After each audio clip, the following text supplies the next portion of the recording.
Turkish Airlines EuroLeague in association with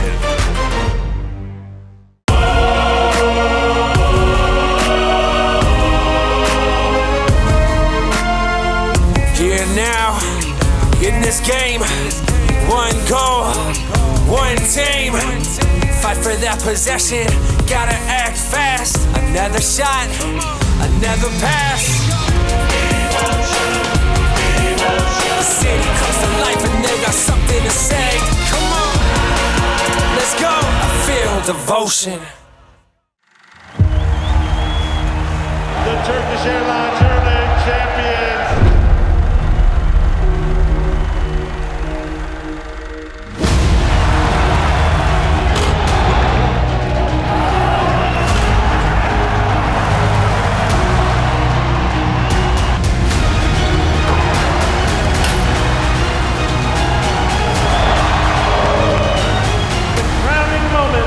Turkish Airlines EuroLeague season.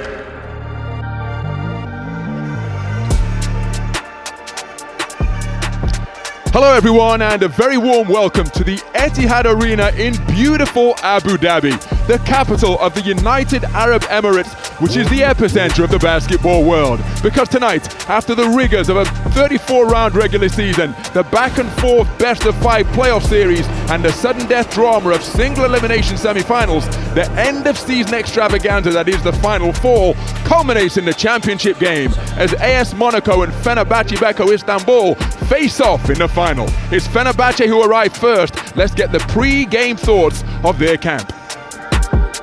Well, I think there is a pressure. I think if you're not feeling the pressure for this type of situations, you're not human, you know. It's just about how we can handle it, how we come back from the bad moments and stay consistent for 40 minutes. The biggest thing to take away is we have to master physicality, extremely aggressive. As I said a lot yesterday, Olympiacos mentioned it as the reason they lost, and Monaco emphasizing the reason why they won was try to be the aggressor. So if we want to have a chance at all, we have to match or exceed their physicality. Well, in stark contrast to Fenerbahçe, who swept Paris in the playoffs, Monaco were taking the 5-game distance in their battle against Barcelona, a terrific win yesterday against Olympiacos, and under the auspices of first-year head coach Vasilis Spanoulis, they arrive here in confident mood. It's a championship game. Let's enjoy it, and I hope the best team to win, and I hope my team to be the best. It's definitely going to be a different matchup, but defense wins championship. And if you bring that energy for 40 minutes and you being consistent defensively and you working out as a team, good stuff gonna happen. So we are in Abu Dhabi at the Etihad Arena, and you join us live as the last two teams standing, Fenerbahçe Istanbul and AS Monaco, prepare for a basketball duel in the desert for the right to be called champions in the Turkish Airlines EuroLeague. Well, as you just saw on the left-hand side of that graphic, this a rather recent rivalry. Remember, AS Monaco in just their 4th season in the Turkish Airlines EuroLeague. Here is some bracketology as we introduce our team. My name's Ronald McIntosh, I'll be your lead commentator, and Joao Lucas, EuroLeague champion, EuroLeague legend, joins us for co-commentary and expert analysis. And Joe, different routes through the playoffs, each of them with surprisingly, seemingly comfortable victories in the semi-finals. As we take a look at the Fenerbahçe roster, as a former champion yourself, give us a sense as to what the teams will be feeling and what they need to take care of in a bid to host the title this year. Well, the first thing you're feeling here is nervousness, without a doubt, to start this game. Second of all, the most important thing to take care of is that ball. Both coaches preached about 50-50 balls. When we check out the AS Monaco roster, no changes from the other day. We're going to see Papagiannis, who played a big part in Game 5 of the playoffs, checks into the game. Wasn't in the other day, but you know, these two teams turned the big Greek finale into the big Greek funeral. You know, both of those Greek teams had to play the 3rd and 4th consolation game, but these two teams came here to play. Both of the coaches out-coached the other teams. Both of the teams outplayed the other teams, and both of these teams deserve to be exactly where they are tonight, Ron. So the house lights lit in anticipation of what promises to be a spectacular pre-game show. You can see the stanchions surrounding the Jumbotron descending slowly down to the court. We got a shot a few moments ago of the two coaches, and what a storyline we have in those two. Ladies and gentlemen, we enjoy this the pre-game show. championship game of the 2025 Turkish Airlines EuroLeague Final Four here in Abu Dhabi starts right now. Hello, Moto.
The final on the road to glory is here, and it's time to meet the teams. Abu Dhabi, are you ready?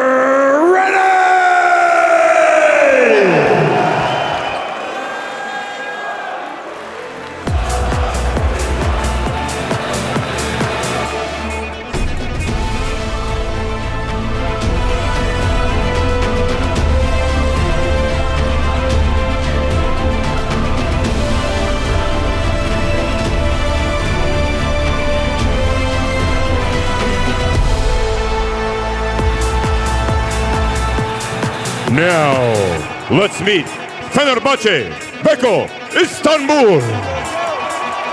Number 0, Eric McCollum. 2, Wade Baldwin, the 4th. 4, Nicolo Melli. 5, Sertic Shanli. 11, Nigel Hayes-Davis. 13, Tarek Bitmarovic. 20, Devon Hall. 21, Deshaun Pierre. 23, Marko Guduric. 44, Gilson Bango. 50, Bonzi Coulson. And 92, Cam Birch. Head coach, Sarunas Jasikevicius.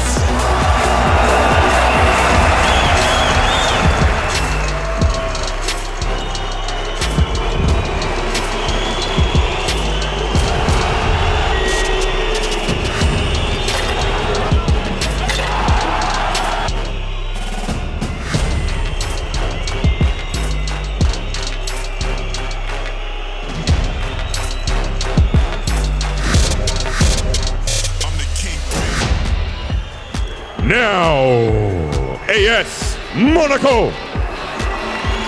0, Elio Kobo. 4, Jerron Blossom Game. 8, Jordan Lloyd. Number 9, Georgios Papagiannis. 10, Daniel Tice. 11, Alpha Diallo. Number 14, Mam Jaite. 22, Terry Turpy. 30, Vito Brown. 32, Matthew Strazel. 33, Nicolaitis. And 55, Mike Sheen.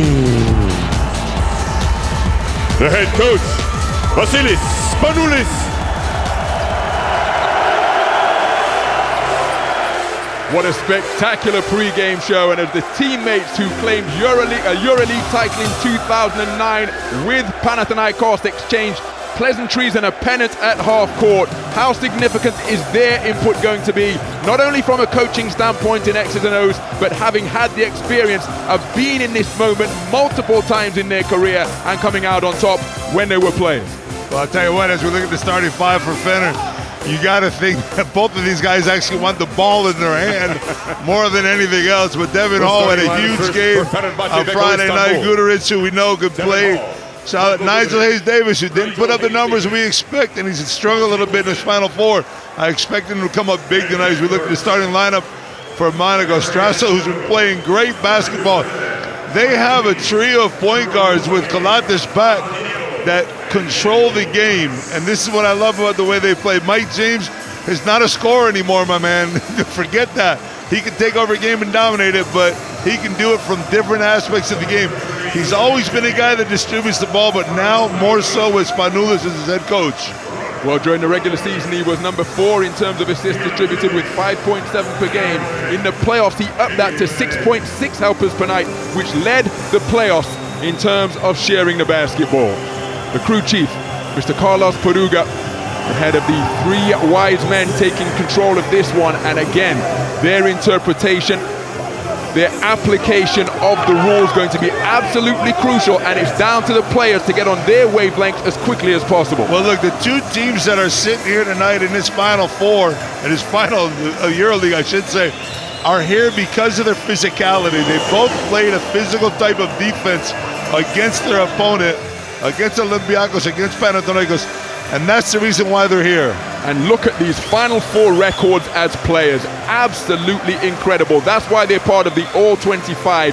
3 championships for Vasilis Spanoulis with Pana in 2009, the back-to-back with Olympiacos in 12 and 13. 4 titles for coach Sarunas Jasikevicius with 3 different clubs, including teaming up with Vasilis Spanoulis for that 2009 triumph for the Greens. Ron, the only thing I can bring up is what people don't understand about this sport is what Spanoulis said the other day to Fournier coming off the court when Fournier was crying. He's like, man, I played this game for 20 years. I only won 3 EuroLeague titles. I had 17 years of suffering. That's what this game is all about. You suffer much more than you have glory. And you learn from the suffering, and we're going to see who learned the most. Those two players are historic, but now they want to become historic as coaches. So there is the game ball as the pre-game paraphernalia. All of the plinths removed from the court, and soon it will just be the starting fives and the three wise men in the orange and black jerseys in between the lines as we edge ever closer to the opening tip of the championship game of the 2025 Turkish Airlines EuroLeague Final Four. And what a battle of wits we have in store between two coaches who have done it all as players, and what an instant impact Coach Vasilis Spanoulis has made. Only took over the reins at the back end of last year at AS Monaco. Here he is seeking to emulate Željko Obradović, who took the title as a first-year coach for Partizan way back in '92. Amazing numbers right here for both of these coaches. Both of them looking for their first title as a head coach. Spanoulis a rookie. My man, it's time to run with the devil right here. Let's go. Well, the Etihad Arena positively bouncing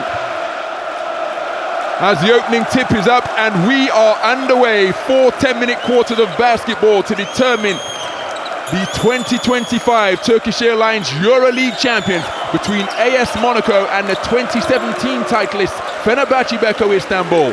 Fenerbahçe in their canary yellow trimmed with blue, AS Monaco in black and gold, and look at the physicality being applied by AS Monaco right from the jump on this opening defensive sequence. You see it right there, and there's your first foul called early on in the first possession, but it's Monaco establishing the physicality defensively.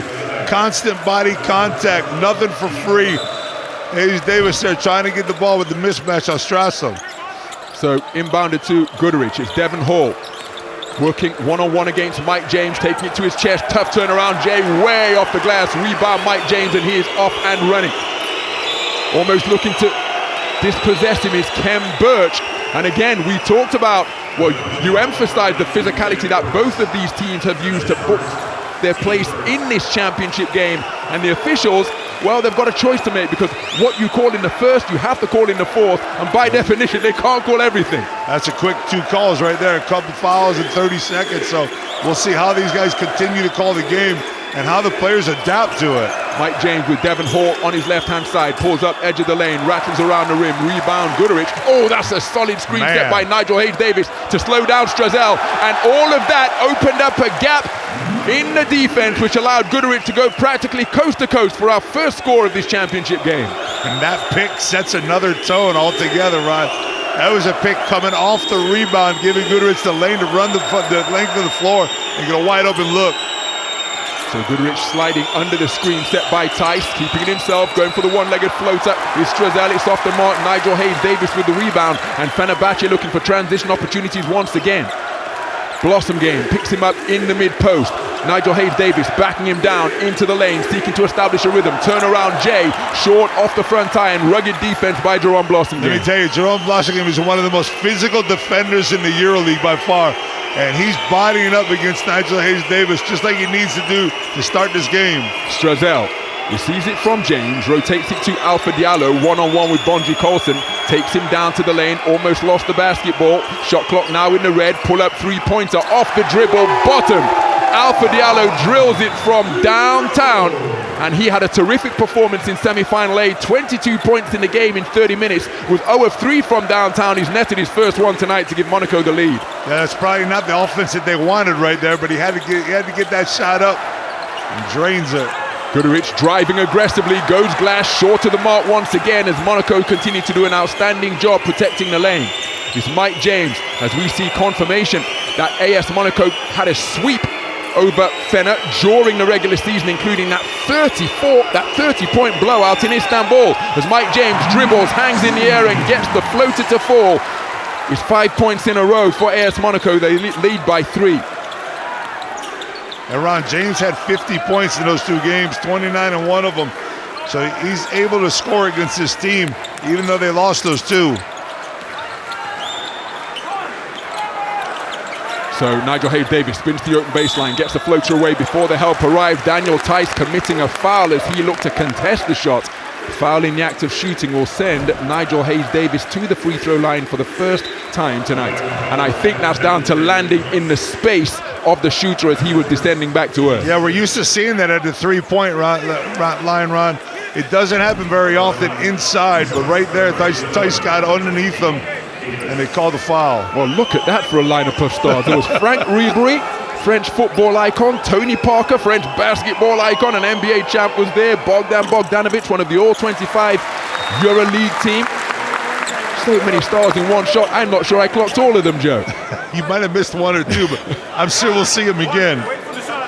So there are the numbers for Nigel Hayes-Davis from the stripe.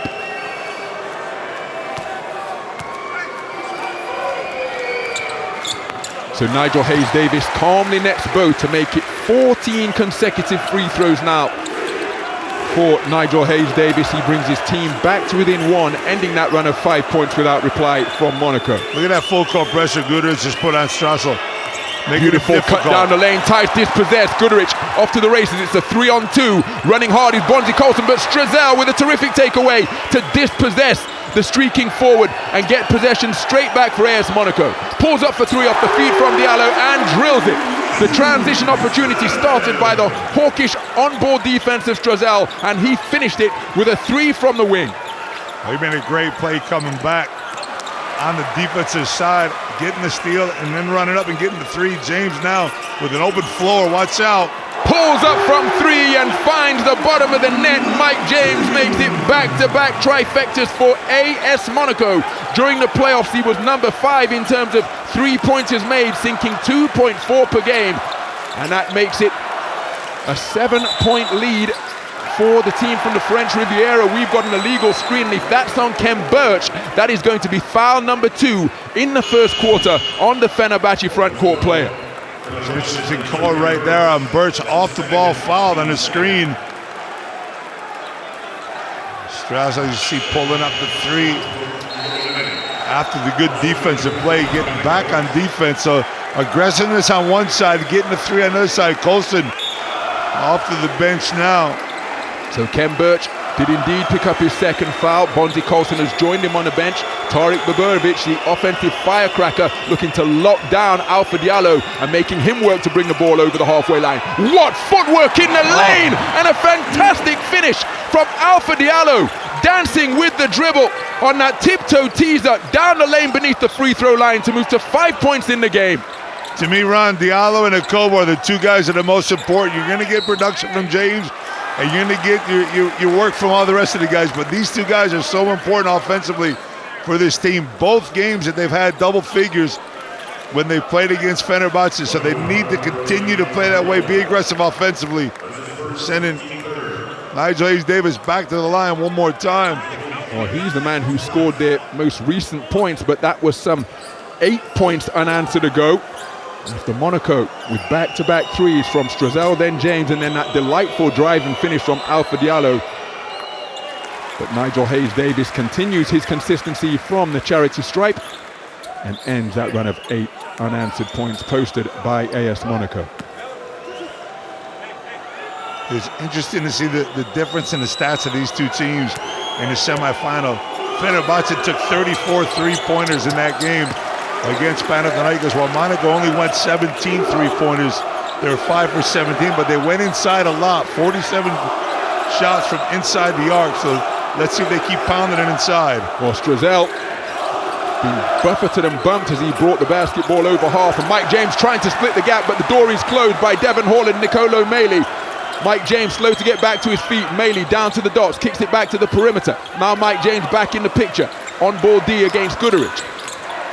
Driving, offloading, and finishing beneath the basket is Nigel Hayes-Davis. 6 points in a row for Fenerbahce. His first field goal of the night. Jafena's second field goal of the evening. Reduces the arrears to 5 as we've got a whistle on the play, another illegal screen, and a little bit of extracurricular activity in terms of conversation between Matthew Strassel and Tariq Baburovic. A little bit of composure from both teams. Baburovic, especially for his team, he's been so special through the playoffs and in that semifinal game that he doesn't need to lose his head right here early on, as the referees are going to try to separate things between the two of them. Look at Melli. And equally, it's important to show that you're not going to be back down. You're not going to back down in any physical challenge.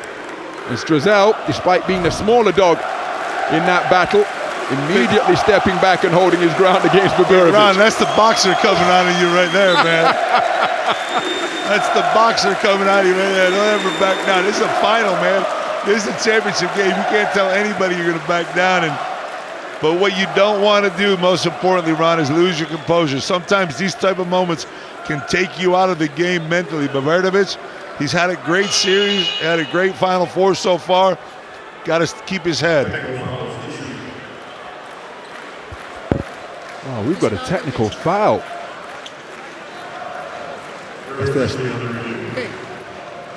Hey, this is the foul we call. Number 4. No, follow. Continue, please. Let's watch 13 and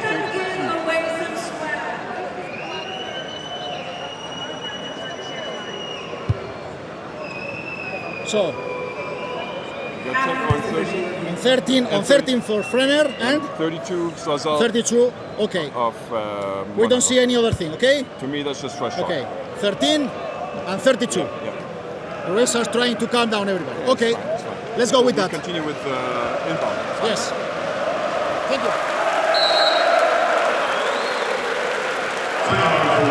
So it looks as though we're going to have technical fouls assessed each way against Tarik Guduric and Matthew Strazel. Will bring you confirmation just as soon as we have it. We're just beyond the halfway stage of the opening quarter here in this championship game, and it's AS Monaco leading by 5. AS Monaco 13, Fenerbahçe Beko Istanbul 8.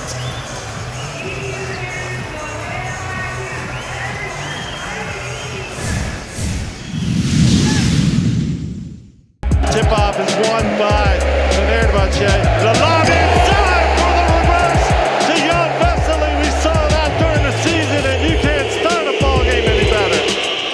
Popping it allowed to Milutinoff. A slam.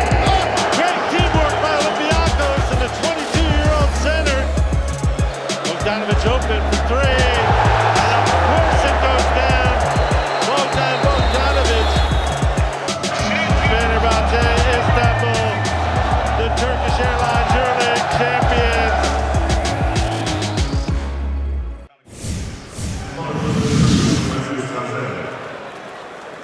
So Fenerbahçe Beko Istanbul in pursuit of their second title. Remember, they had that run of 3 straight finals appearances, prevailing at home in the Turkish metropolis of Istanbul. But there we see confirmation of the technical foul against Tarik Guduric and Matthew Strazel. And for Strazel, Joe, because in the EuroLeague technical fouls are personal fouls, that's 2 on him already. That's exactly the point, Ron. We talked about this just during that promo.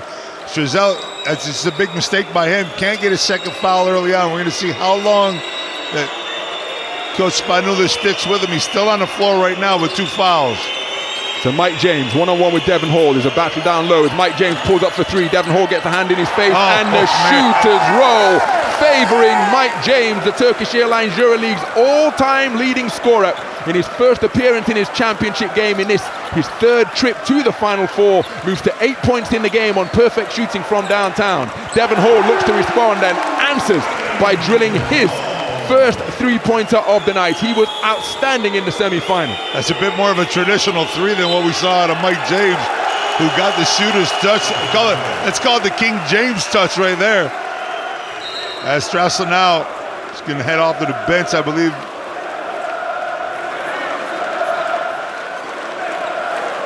And Strazel, who is such an outstanding defender, we saw him bag that steal, and he really has the ability to hawk the basketball and climb inside the ball handler's jersey, making him work all 94 feet. But we're unlikely to see him for the remaining 4 minutes and change of this first quarter. So Devon Hall offloads to Nigel Hayes-Davis. Jerome Blossomgame bodying him up from behind as they do battle physically on the 3-point line. Into a crowd, over the head feed, out to the corner. Tarik Guduric off left, rebound Blossomgame. Good rebound right there by Blossomgame, trying to get the roll now. Melly doing what he did the other night. Look at him play defense back and forth. Daniel Tice feels the contact, spins off it. Remember, those two men were teammates at Broza Bamberg. They're going to know all of one another's tendencies. And Daniel Tice, such an outstanding finisher in and around the lane. That's a gorgeous move by Tice right there, using the left hand on the opposite side. So Hall deep into the heart of the Monaco defense, driving from the perimeter. Kicks to the corner, Guduric.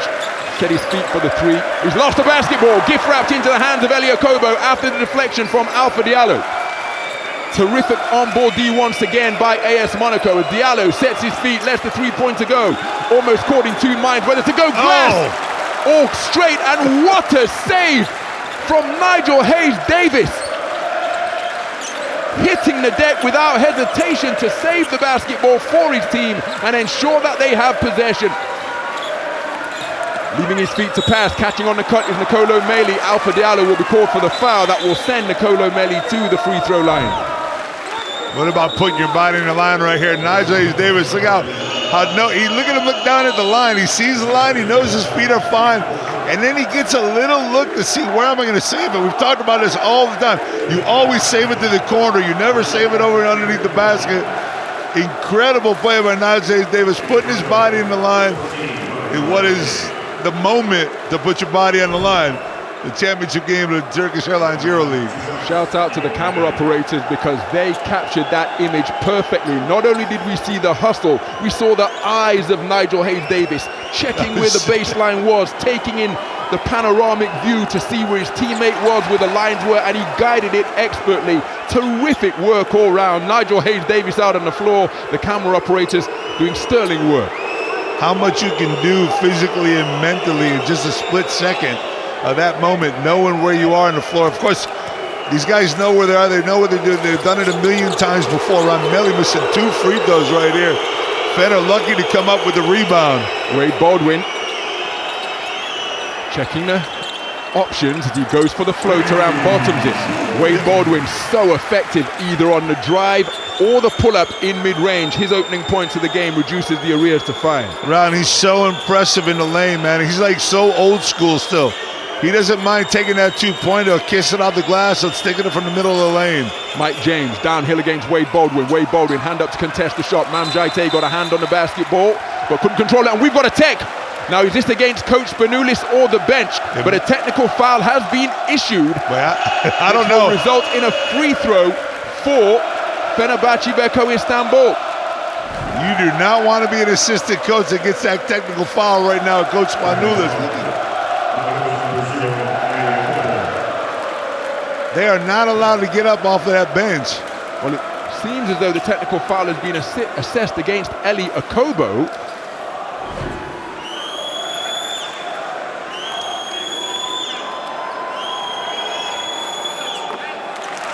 So Nigel Hayes-Davis, a perfect 4 of 4 from the free throw line in this championship game so far.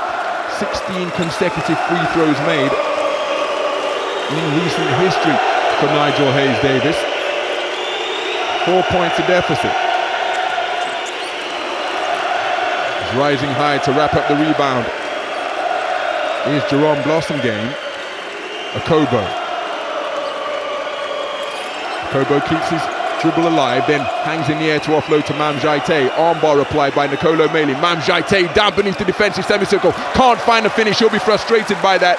Hanging tough with Nicolo Melli, but Mamjaite taking up terrific position courtesy of good footwork. Yeah, Melli played great defense, keeping him away from the basket, not letting him get too close, and making him go back to his left. So Baldwin squares up against Jordan Lloyd.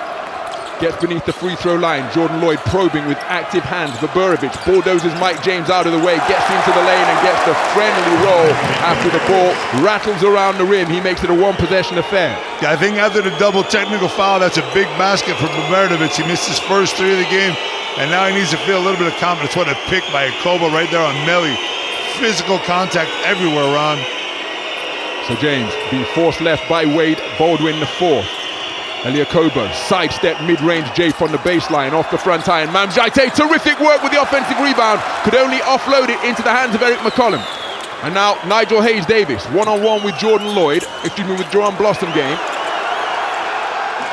Off the back iron. Rebound, Nicolo Meili on the offensive glass. Blossom game. Those are the things that Melli does, Ron. So Nigel Hayes-Davis with a mobility advantage over Mam Jaite. Jaite out on an island, hand up to contest the shot, off the back iron. Rugged rebound on the inside, Elie Okobo.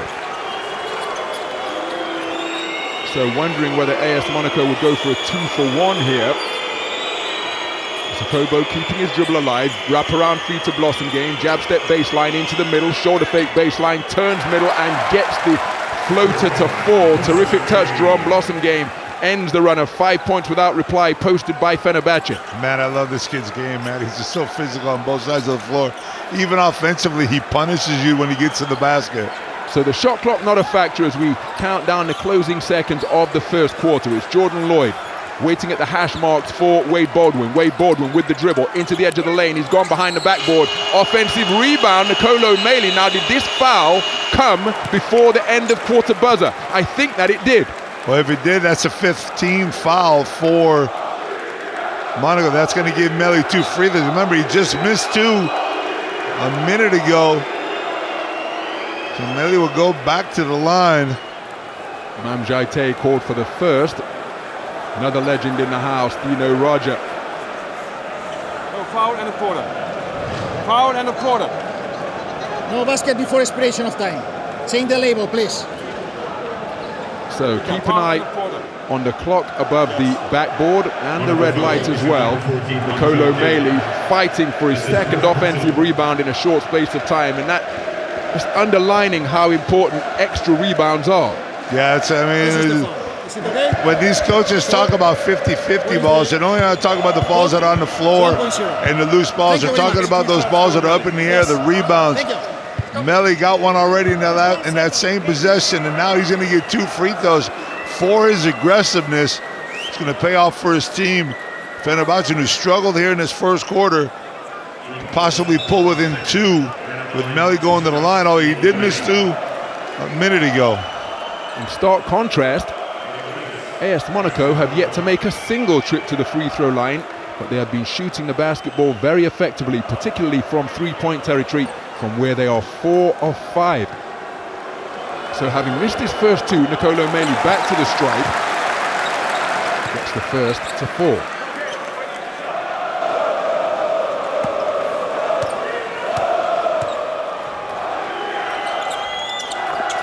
So Nicolo Meili makes both to make it a 1-possession affair. Dechampierre, defensive specialist, checking in as Nigel Hayes-Davis takes a seat on the sideline. 1 second remaining. Will a quarter court heave be launched? Elie Okobo can't get it off, and so the first quarter in the book in this 2025 championship game, and it is a 1-possession encounter at the end of 10. It's AS Monaco with a 2-point lead. AS Monaco 20, Fenerbahçe Beko Istanbul 18.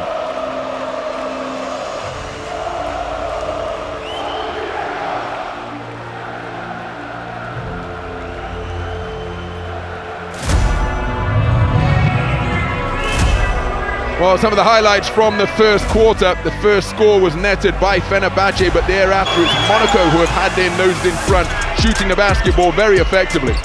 Yeah, especially from outside the arc, they're 4 for 5. I talked about the fact that they went inside 47 times on Friday night in their semifinal game, so I don't expect them to continue hitting from deep as much and not penetrating to the basket, trying to get a little bit more to the foul line. There's 0 for the foul line, which is pretty typical when you take that many threes in a 10-minute span. So let's see them get a little bit more physical offensively in the second quarter, but right now they're doing just fine, and Fenerbahçe hanging in with them.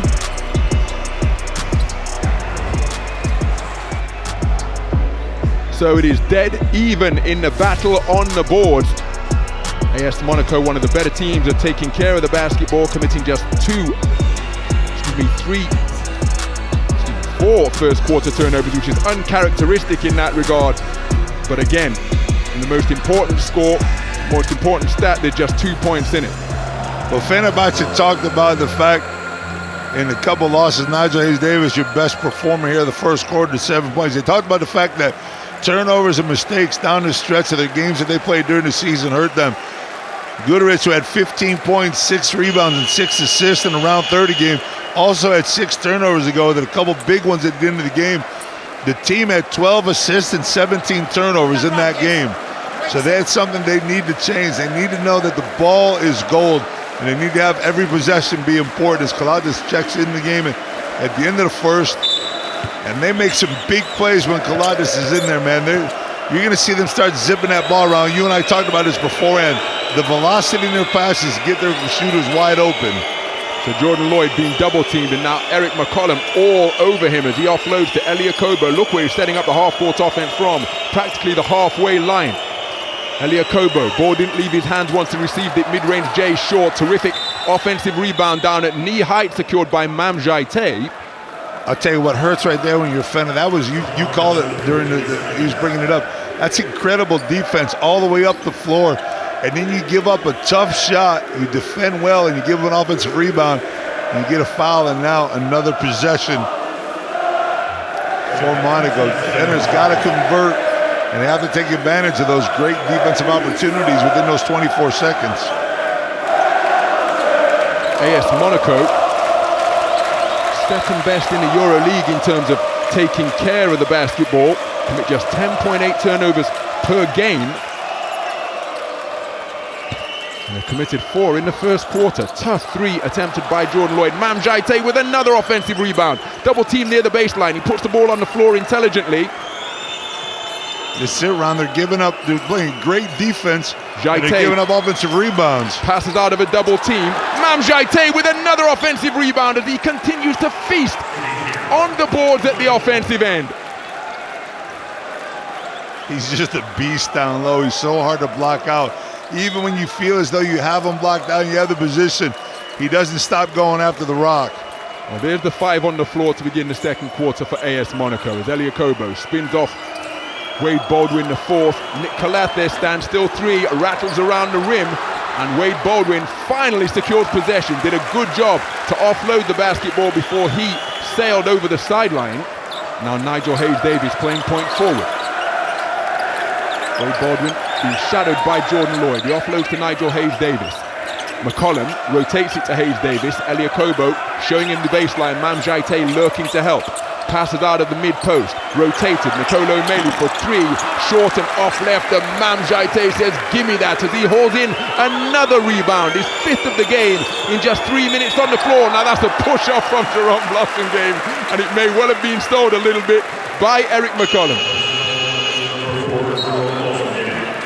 Well done by McCollum right there. As you see, Blossomgame, he does get the push in the back, though. It's a little bit of, you might get an award for that.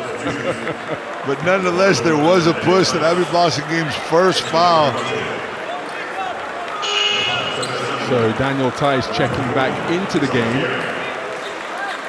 Mam Jaite taking a seat on the sideline, but what a shift he produced for AS Monaco in the time that he was on the floor.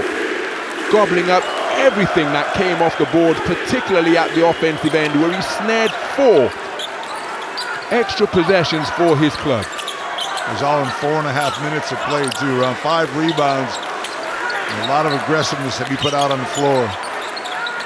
McCollum working the dribble, pushes it in front into the space, keeps it himself. Baseline Jay's off the mark. Rising high for the rebound is Jordan Lloyd, and he's pushing aggressively down this left sideline. Jordan Lloyd drives, goes baseline, taken away by the big body of Sertat Chandler. Maybe credited with a block, he barely left his feet, but Jordan Lloyd practically running into a telegraph pole, and then the 3-pointer drilled by Wade Baldwin.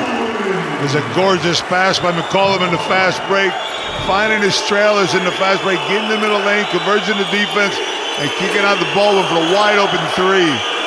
So just as they open the first quarter scoring at the 3-point riposte from Daniel Tice, he has that ability to stretch the floor 40% from downtown this season. He's so dangerous on the pick and pop. He sets a big pick on the pick and roll. He steps out. Shanley does the same thing here, but doesn't receive the rock. So Deshaun Pierre passes from the sideline to Baldwin. Guduric. Oh, shakes off Kalaitis with the crossover, pulls up for 3. Daniel Tice secures the rebound with strength on the inside. So Fenerbahce's lead short-lived. They got the first score of the game as Thijs fakes the three-pointer, runs into Chandler, who half bit on the pump fake. Well, that's what happens, Ron, when you make one. When you get that pick and roll, you step back and make one. Thijs has got the advantage. You see the fake coming. Chandler's got nothing to do on that one. Can't catch up to him on a second one. Pumps the fake, gets to the basket, and the foul. Another legend in the house, Mr. Vlade Divac. Enjoying what is a competitive first half here in this championship game. It's a one-possession affair. Akobo orchestrating things from near the half-court logo. Alpha Diallo working against Deshaun Pierre, takes him down to the dots, fading to his right. Oh, and he goes glass and finds the bank open here in Abu Dhabi. Terrific touch from Deshaun Pierre, from Alpha Diallo, takes him to 7 points in the game. I tried all day on Friday to get cash out of it. The bank wasn't open for me, but it is for Diallo. I think he did that the other day, too, in the semifinal game. He had one in the penetration through the lane and the floater that also went off the glass. So Elie Akobo trying to poke the basketball away from behind. He's called for the foul.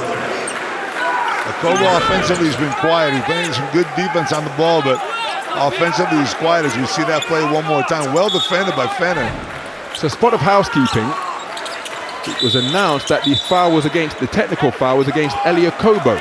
But that was indeed his first foul as he tried to poke the basketball away from behind. And the technical foul was assessed against the AS Monaco bench. That technical foul where Nigel Hayes-Davis duly sunk the free throw to take Fenerbahce to 14 points in the game, trailing by 4. And I don't want to be that assistant coach at halftime, man. So Jordan Lloyd lost his footing. It left Eric McCollum open. Rattles around the rim. And Daniel Thijs with an expressive rebound. Nick Kalathis, the EuroLeague's all-time leader in assists and steals, orchestrating things. What a feed inside. Alpha Diallo, tough reception and wonderful touch on the interior. Back-to-back buckets for Alpha Diallo, takes him to 9 points in the game on perfect shooting from two-point territory. His team lead by 6. I was just going to say Kalathis is most dangerous when he pulls that ball back out off the fast break and he lets everybody else set, because it's that 2-3 seconds where the defense relaxes and Kalathis finds his big man in the lane for a wide open layup. So we've got a timeout on the floor. AS Monaco have stitched together 7 points without reply. 27-21 the score.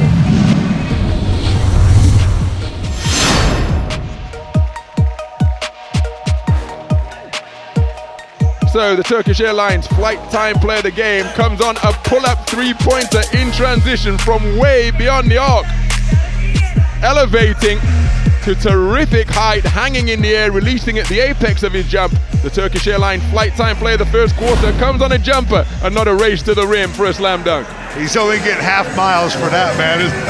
I think that's our first time this season we've seen the Turkish Airlines come up on a jumper, but we know how explosive Mike James is, especially pulling up on the three. So give him some love, give him a couple miles. He's not getting in the lounge though, not with that shot.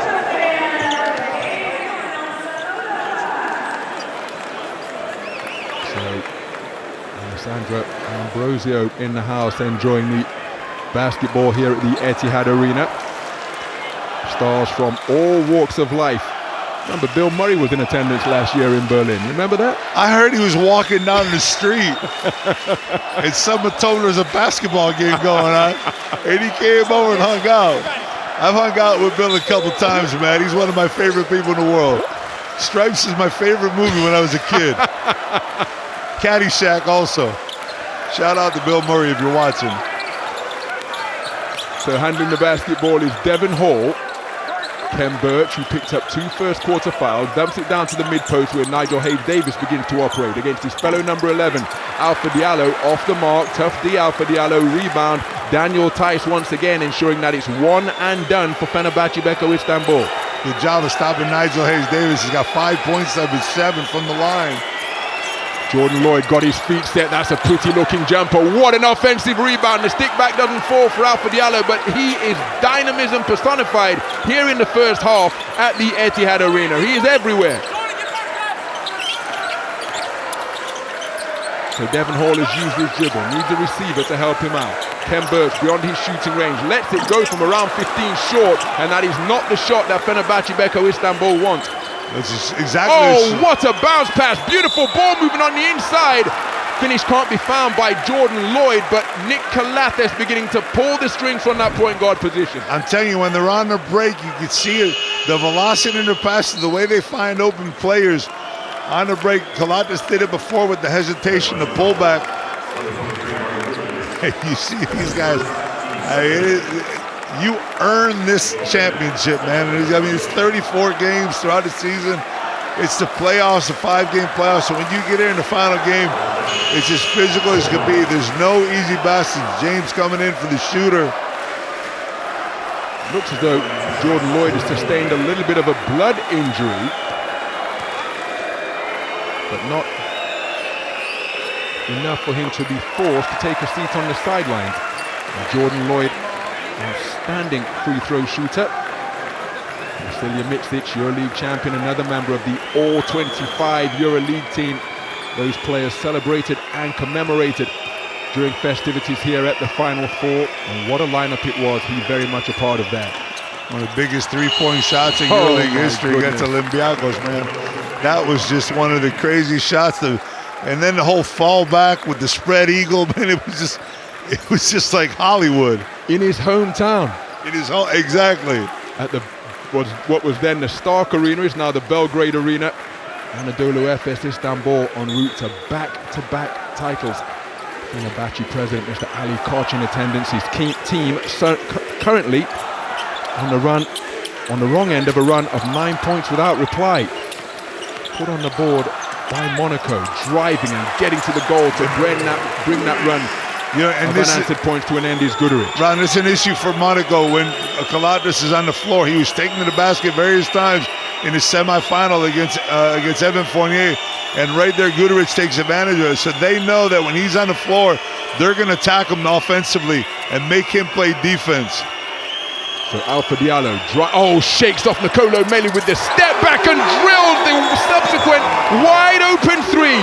Outstanding handle, delightful footwork from Alpha Diallo, who is on fire in this first half. 2 out of 3 from downtown. And look at the room he creates with the behind the back dribble, the step back, and drops the three-pointer in Nicolo Melli, who was attempting to close out, but ultimately in vain. Well, I'll tell you what, Melli did a great job of pulling off to the side of him, because if he gets any further underneath him, that's an and one with the foul. But what a play by Diallo to step back on that three and create so much distance from his defender.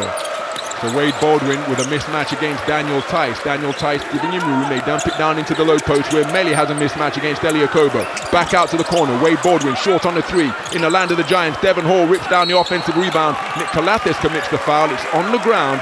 It will be possession for Fenerbahçe Beko Istanbul. So there is Franck Ribéry, not just a former French national team football player. That man very much an icon of both international and continental club football. Here enjoying the Final Four championship game. And there's Eric McCollum's brother. Made his way over with Fenerbahçe, currently suiting up for the New Orleans Pelicans. Who's the better shooter in the family? I gotta go with CJ, man. I got to. That guy could drill it, but... And Nicolo Melli is drilling it from downtown. He was outstanding in the semi-final for Fenerbahçe Beko Istanbul. Has played sparingly during the course of the season overall, but in semi-final being 9.6 rebounds, an assist and a block. He was simply sensational in the win to depose Panathinaikos as champions. Tice catches in a crowd, swatted away by Nigel Hayes-Davis.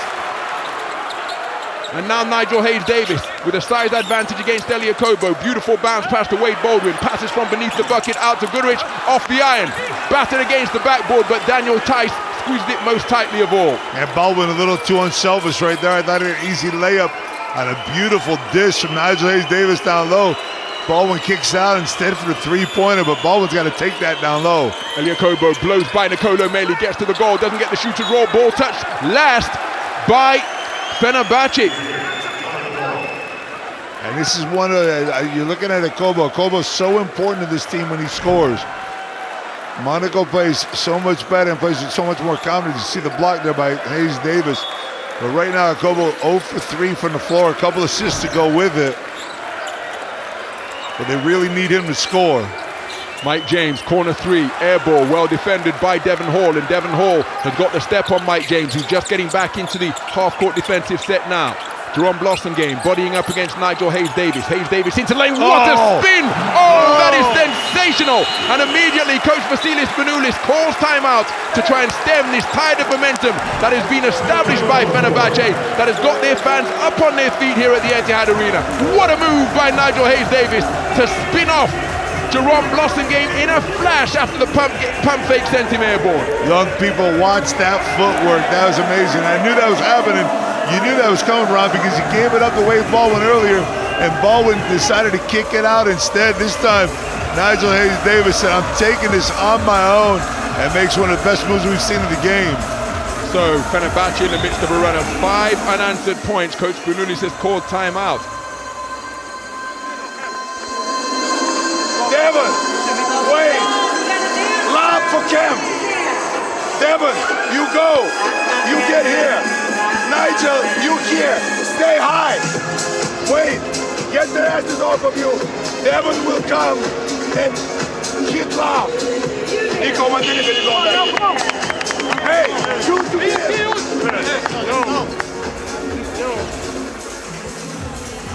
Well, Nigel Hayes-Davis just produced a delightful score down in the low post. 9 points in the game to lead his team in scoring, but that replay just epitomizing the type of hustle, as did that type block on the defensive end. He's getting it done in more ways than just scoring tonight. Look at that spin cycle move right there, Nigel Hayes-Davis. Knowing how physical Blossom game is, he took the contact a couple times and found his moment to put the pump fake on and the spin. Hayes-Davis still, I mean, I interviewed him on the crossover. The first thing he talked about was the cat that he adopted from the arena. And now he's everywhere with that cat. Man, you gotta love this kid. So Matthew Strazel back into the game after picking up 2 first quarter fouls, one of which was a technical after he and Tarik Baburovic got a little bit physical after the whistle to stop a play. Oh, slapped away by Ken Birch as Matthew Strazel attempts to take it into the interior. Ken Birch saying you're gonna have to pay this toll, and that is a block shot slapped over the baseline to deny that field goal attempt. Well, Ron, what's your exchange when you put Strassel in the game? There's Akobo looking for his first points of the game. Strassel, or you have Kalates. You got better defense with Strassel, a little bit more aggressiveness and energy, but Kalates has got that better in leadership. So Nigel Hayes-Davis down to the dots, doesn't get the touch on the floater. Now, who touched that last? It will remain Fenerbahce Beko Istanbul ball. Well, you know Nigel Hayes-Davis is not happy about missing that shot. That's an easy one for him. It's Tony Parker. I don't even know why we put French basketball legend down there. It's just basketball legend in general. NBA champ with the Spurs, heading up LDLC Asvel Villeban in their ownership group of Mike James. Kicks it back out to Daniel Tice. Mike James one-on-one with Wade Baldwin. Wade Baldwin checking his shoulders, anticipating the screen. And now Daniel Tice slides down to the low block. Mike James one-on-one crosses up Guduric. That floater will not count. Whistle sounded, foul on the ground. Intriguingly poised in this second quarter. Bogdan Bogdanovic, not only an all-25 EuroLeague team member, a key component of that 2017 EuroLeague victory that Fenerbahce put together on home court. And he was a key component of everything that led up to that victory too, because they lost in Madrid in 2015, and they just went through that process, and he was such an important part of it because he was so young at the time. And Coach Obradovic just kind of pushed him through the process, as he did with Guduric and other players. I mean, he's just got one of those coaches that brings up these young guys, teaches them how to play, and puts them in these positions. They're all over the place, man. Yeah, Rudy in the house. 3-time champion Rudy Fernandez. I told Rudy I'm going to talk about his wife. Hella was an international model. You know, I'm like, Rudy, next time you come out on the screen, I'm going to start talking about your wife instead of you. It's his weekend, though. So Mike James uses the dribble to escape Ken Birch. Ken Birch extends his arm the furthest to pick up the basketball. Matthew Strazel trying to deflect his offload. So Devon Hall using the screen from Nigel Hayes-Davis. And now there's a mismatch for Devon Hall in terms of mobility. Drives baseline, dumps it off to Wade Baldwin, who holds off Elie Akobo, doesn't get the touch. But what a follow on the inside, Ken Birch. We said that when he shot from the free throw line, which was a wide open mid-range, Jay. That isn't the shot you want Ken Birch taking for Fenerbahce, but this type of work is precisely what you want him doing. That's exactly what you want, the dirty work, man. Get him around the basket, get those garbage baskets, get it off the rim, put it back in if you can. If you can tap it in, even better. You don't have to come down with it and worry about any of those little rats down there trying to get the ball from you. 7-0 run by Fenerbahçe Beko Istanbul brings them back to within a single score. Guys, be careful, push or James. Half. They did it half at some point. Hey, if it's half, we attacking them here. Nigel, wherever they are, we attacking them here. Stopping the ball. If you guarding James, you're going under. But the big man, you have to stop the ball. Well, a lot has been made of the matchup of the coaches over on the sidelines, and as you would expect from two guys who won multiple titles as players, they are living every possession in their suits and ties here at the Etihad Arena. And these are two emotional guys, no matter what it is. They're showing way more emotion as coaches than they ever did as players, man. As players, the only emotion you was worried. Look at Tony in the house, too. Tony's looking good, man. No doubt. Lethal with that left hand. Man, it was pioneers of that smooth point forward position. Hugo Plastic at time, man. That left hand so smooth. I played against him when he was in Benetton Treviso. Him and Vinny Del Negro on the same team, and they were just, it was lethal. So possession AS Monaco, three-quarter court pressure being applied by Fenerbahçe Beko Istanbul. The two men who picked up technicals in the first half, resuming their duel here in the desert of Abu Dhabi.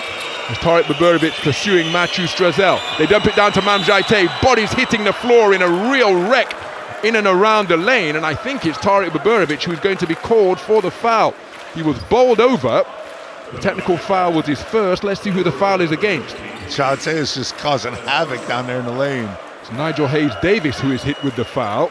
Mamjite back out onto the floor, and what an impact he made, particularly on the offensive boards in just over 4 minutes in the first quarter. And Mamjite makes the free throw.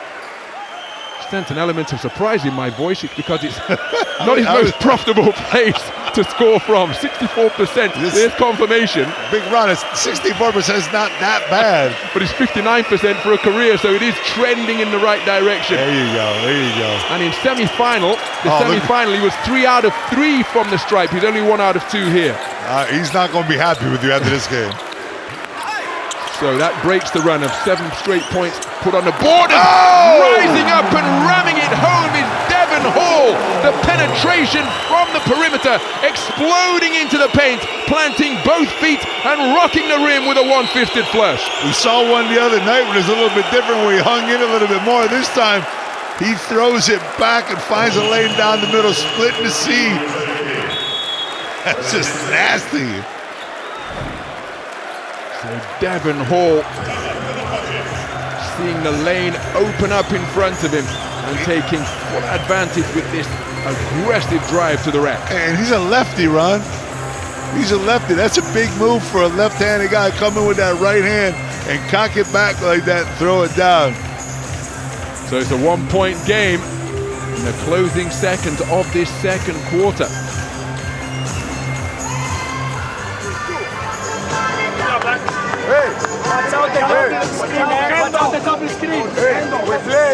We play switch, pin downs, and switch pick and rolls. We switch to deny. Okay, watch out, head off here for shooter, switch the head off. Switch going on. Hey, don't get distance.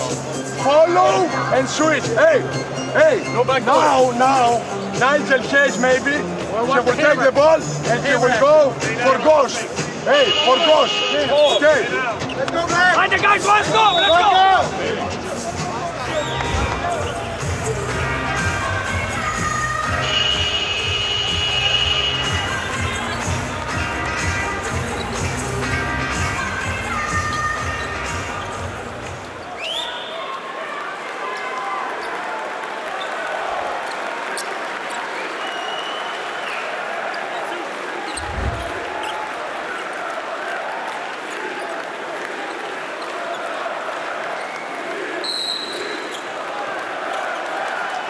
So closing seconds of this first half.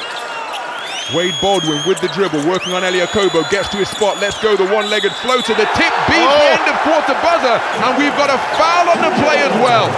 Terrific tenacity on the offensive glass demonstrated by Fenerbahçe Beko Istanbul.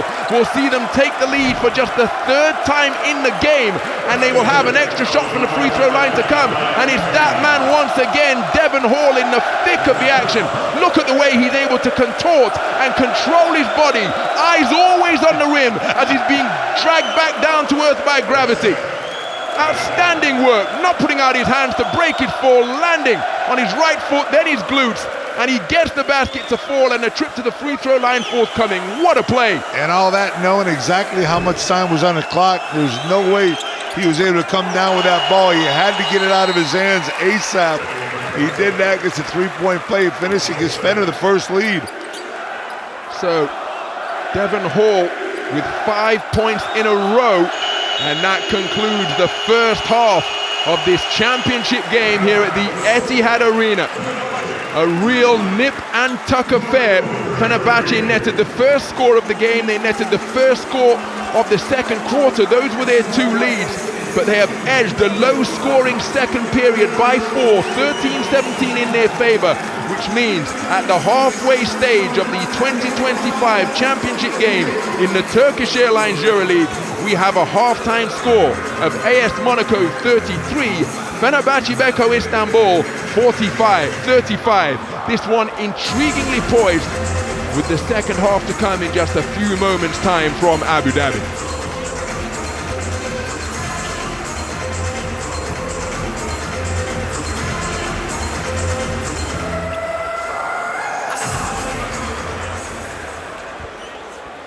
Well, let's hear from the man of the closing moments of the first half. Here's Devon Hall.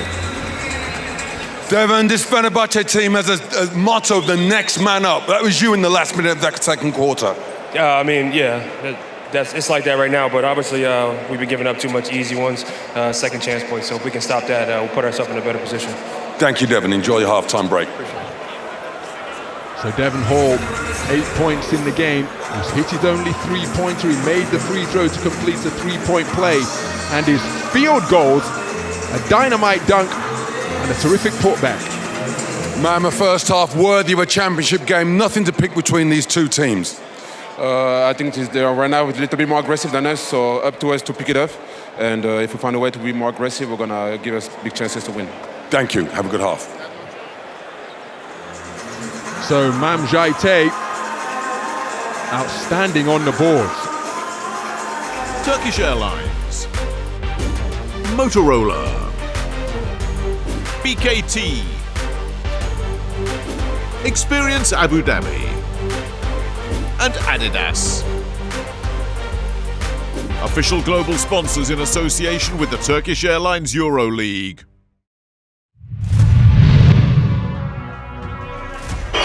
Well, some of the highlights from what has been a hard-fought first half. Mike James outstanding in the first quarter. Alpha Diallo distributing, Matthew Strathel able to connect from the wing.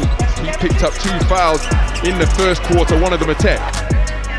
Yeah, difficult check for Strathel and a little mix-up with Babarovic, but you know, both these teams are playing just a physical type of defense. This is a typical final championship game.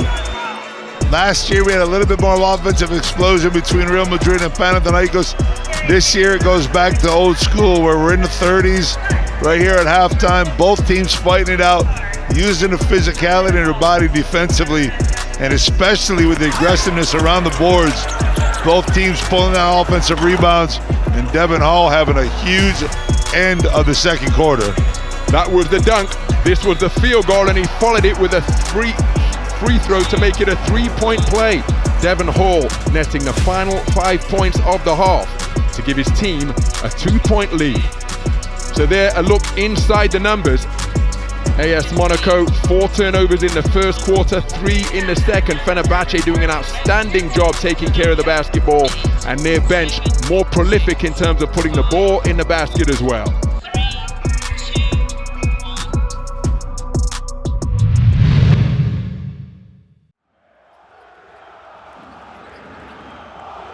Olympiacos Piraeus play against Panathinaikos here. Well, Sasha Vezenkov is in the mood to fill it up tonight. Vezenkov, a little show and go. Peters. Got it. Alec Peters with the third three-pointer. Right now, Georgia Olympiacos 5 for 6 from behind the arc. They shot just 18%. Oh! Omer Yurtseven's in the house! There's none. In the open court. Nice backdoor cut by Nunn. Sprays it. Yeah, delicious basketball by Panathinaikos and Samanov.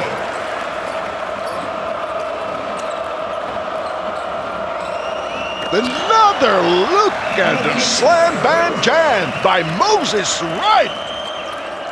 Olympiacos have dominated this game. We've only had one lead change. As you see the three from Alec Peters. He's been so hot, 25 points for Peters, 5 of 6 from behind the arc. Good response by Jetty Osman. Here's Sabin Lee with the ball in his hands. That's another bomb. Vezenkov lets fly, and he knocks down the three.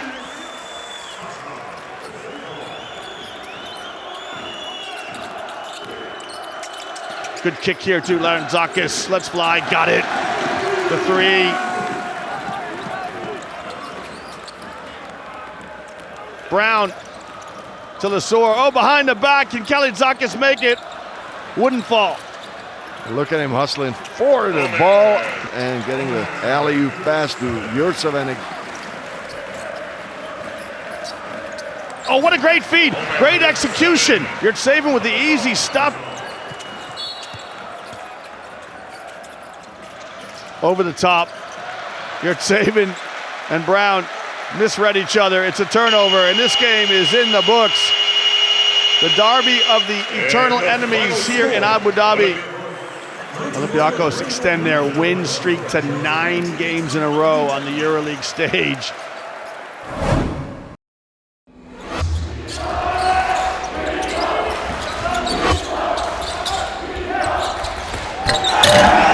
A way to set the tone, the 2 meters 20 soaring Swigo.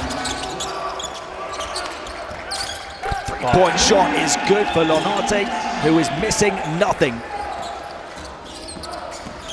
Karem on the bounce up high, not too high for Swigo. Picked off by Mikalauskas.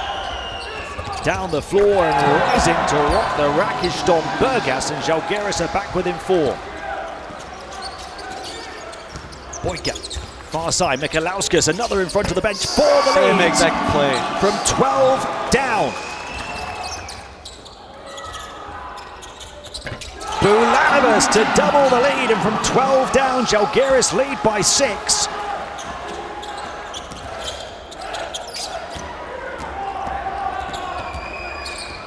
Off the back of Boyka's turnover, Milan come forward and after 5 minutes of the second half get their first score. The burst down the baseline, and that lit the fuse to detonate the dunk.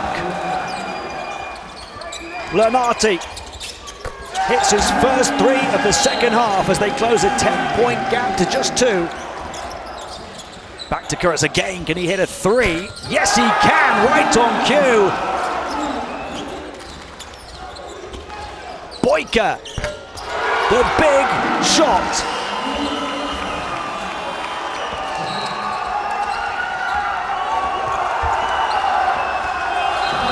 Žalgiris, with their trademark perennial underdog DNA, go all the way as a wild card team here in Abu Dhabi. Žalgiris players full of talent, trophy, there you go. full of belief, and now ready to lift their first trophy in 18 years at this competition. Žalgiris are the champions of the Adidas Next Generation EuroLeague 2025.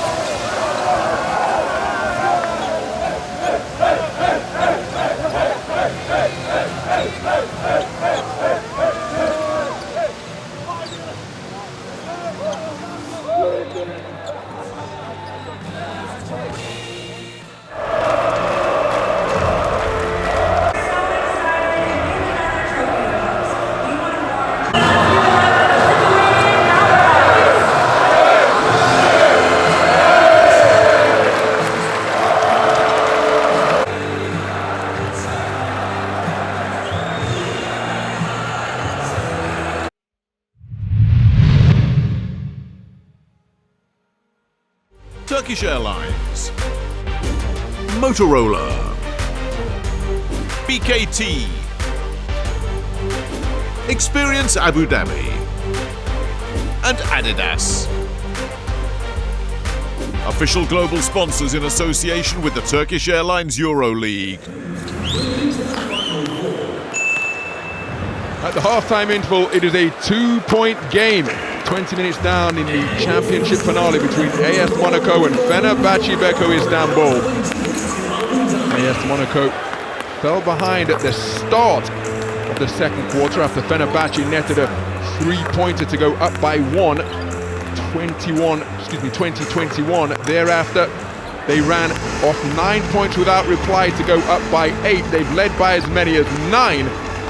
But then Devon Hall and Fenerbahçe stuck together 5 unanswered points at the end of the quarter to go into the halftime interval with this 2-point lead, and each of these teams trying to join that roll of honor. And if you look at 2017, you'll see Fenerbahçe have their name etched on there already. One of them trying to join for the first time in their history, which is an amazingly short history to be in this position. Here's Coach Saras. Coach, give us some insight into adjustments that you will make for the second half. Not many adjustments. I think we must be pretty happy with the first half. Some details are hurting us, but it's always going to be the same stuff. In general, we're doing good. Great. Good luck in the second half. So the halftime thoughts of Coach Sarunas Jasikevicius: not shooting the three ball with particular effectiveness. 2-point percentage down as well, but they are fighting terrifically to keep themselves in contention and indeed in the lead at the half. Well, considering they've given up 7 offensive rebounds in that second quarter, they're really happy to be ahead at this point of the game. So giving up 7 offensive rebounds in one quarter is not where Jasikevicius wants to be, nor his team. But they've survived it. And they got the lead coming in here into the second half. And there's the man who was integral in getting them that lead. Devon Hall, who was outstanding in the first semi-final. And as we take a look, the first score of the game, the first score of the second quarter, saw Fener go up by 2 and 1 respectively, but just a little root of yellow beginning to take hold because of this, their largest lead of the game, their equal largest lead of the game. They're up by 2. And we're pointing at the screen right there, at half the screen. But they want to see the yellow at the end of the screen, at that right side, that far right side. That's where they want to have that yellow stripe. I'll tell you what, it's an evenly matched game. Both teams playing physical offensively, physical defensively. They're trying to get open shots. They're taking advantage of opportunities that they have, but it's the stars that are going to have to step up. Mike James right here on one side, Nigel Hayes-Davis on the other side. Getting to step up when it matters the most.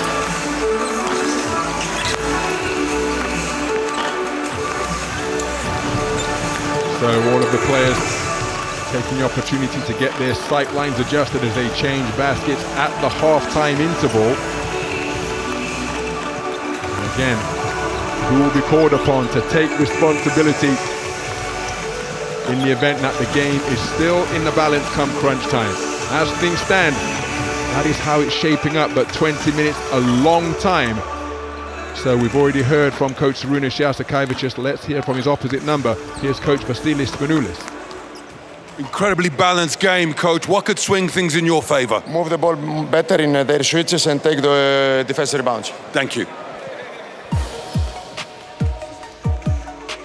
So AS Monaco shooting a paltry 32% from 2-point territory, more accurate, and indeed have landed more 3-pointers from downtown, but 0 second chance points, 0 points on a break. Very little easy for AS Monaco. And only 19 shots within the arc this game.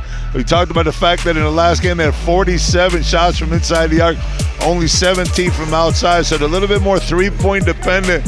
Maybe they need to get into the lane, get those 2-pointers. Diallo, especially Kobo. Kobo 0 points, 3 assists to go with them, but they need a Kobo to score. He's one of these guys that he can score 15, 18 in a game, but then he'll also get shut down to 2-3 points. So Kobo's really important that he gets on the board for Monaco if they have a chance here in the second half.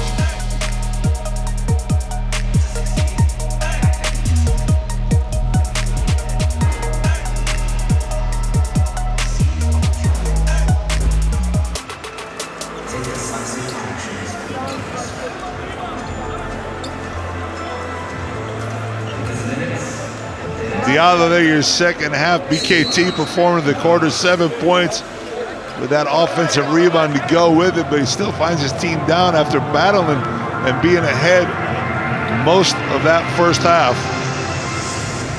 Alpha Diallo, the game's leading scorer with 12, the only double-digit scorer in what has been a low-scoring first half. 13 second quarter points is all that AS Monaco were able to muster. Fenerbahce bested them by 4 in that period. So Mike James, effective aggression in the first quarter, hitting 2 of his 3-pointers, 8 points in the game along with 5 rebounds, doing an outstanding job on the boards. But as we saw, very little on the break for AS Monaco. Can they correct that? Yeah, but what Fener's been able to do is they've been able to keep them away from getting open shots with those. I mean, against Olympiacos, there were bullet passes. They opened up the defense. They got wide open threes. Fener's prevented that by not giving them open opportunities. You see the defensive pressure, how far they're extending them from the basket. Plenty of space behind the three-point line and free throw line as a long-range 2 put up by Matthew Strazel. Terrific D, but it's last touched by Meili as he was fighting for the rebound. But an outstanding presence defensively, full court pressure applied, and pegging back AS Monaco in their bid to progress the basketball. Yeah, just great defense right there. Unfortunate for Fener, but they get the steal coming out. Meili one more time. Now, what's the call here? It's the foul on the ground. Now, Coach Sarunas Jasikevicius may well be launching a challenge here because he feels that the ball handler got into his gather step to make this a 3-point field goal attempt. It's Marko Guduric is saying the same thing. And I'm going out of limb. Look. In real time, there's no way this could be a 3 shots. I see him gathering right there. I see what, like, come on. He's at half court. Jasikevicius makes the play that he needs to make the play defensively for his team to make sure that there's no fast break. He's running an angle to his right side to try to shoot the ball up to the left. Coming out. I'm going to let the officials take this over. Okay. But I already know the call. Check if when the contact occurs, but I'm not going to bet you. The player has ball. I think this is the best angle, eh?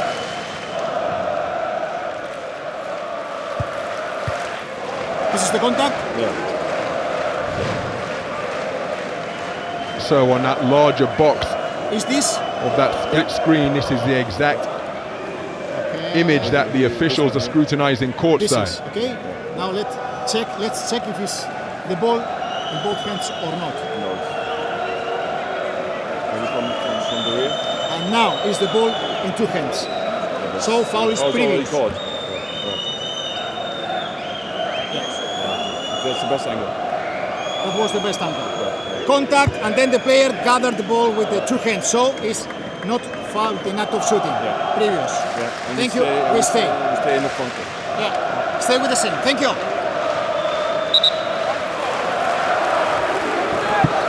You handed them a script joke because the conflab between the officials courtside confirming exactly what you prognosticated before they scrutinized the play. Save the game, Ron. Save the game. So Meili receives the inbound pass on this contact between Strazel and Guduric, and that's going to be number 3 on Matthew Strazel, and we've had, what, 30 seconds of the second half? Surely he's going to have to take a seat, Joe.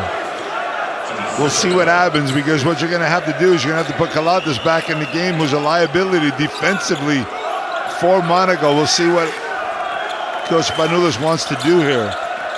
Strazel fought over the screen, Guduric keeping his dribble alive.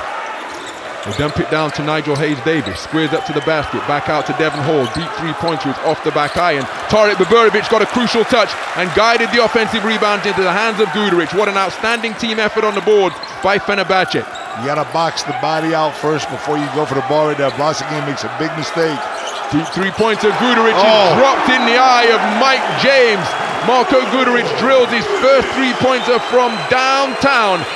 And Guduric shooting at 38% so far this season, gives his team their largest lead of the game. They're up by 5.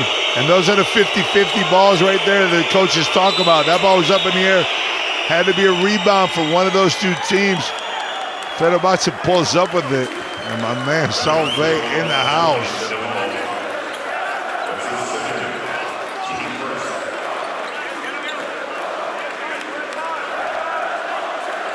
Prominent figure during the Argentina's World Cup celebrations, and wonders whether he will feature here when the Turkish Airlines EuroLeague trophy is presented.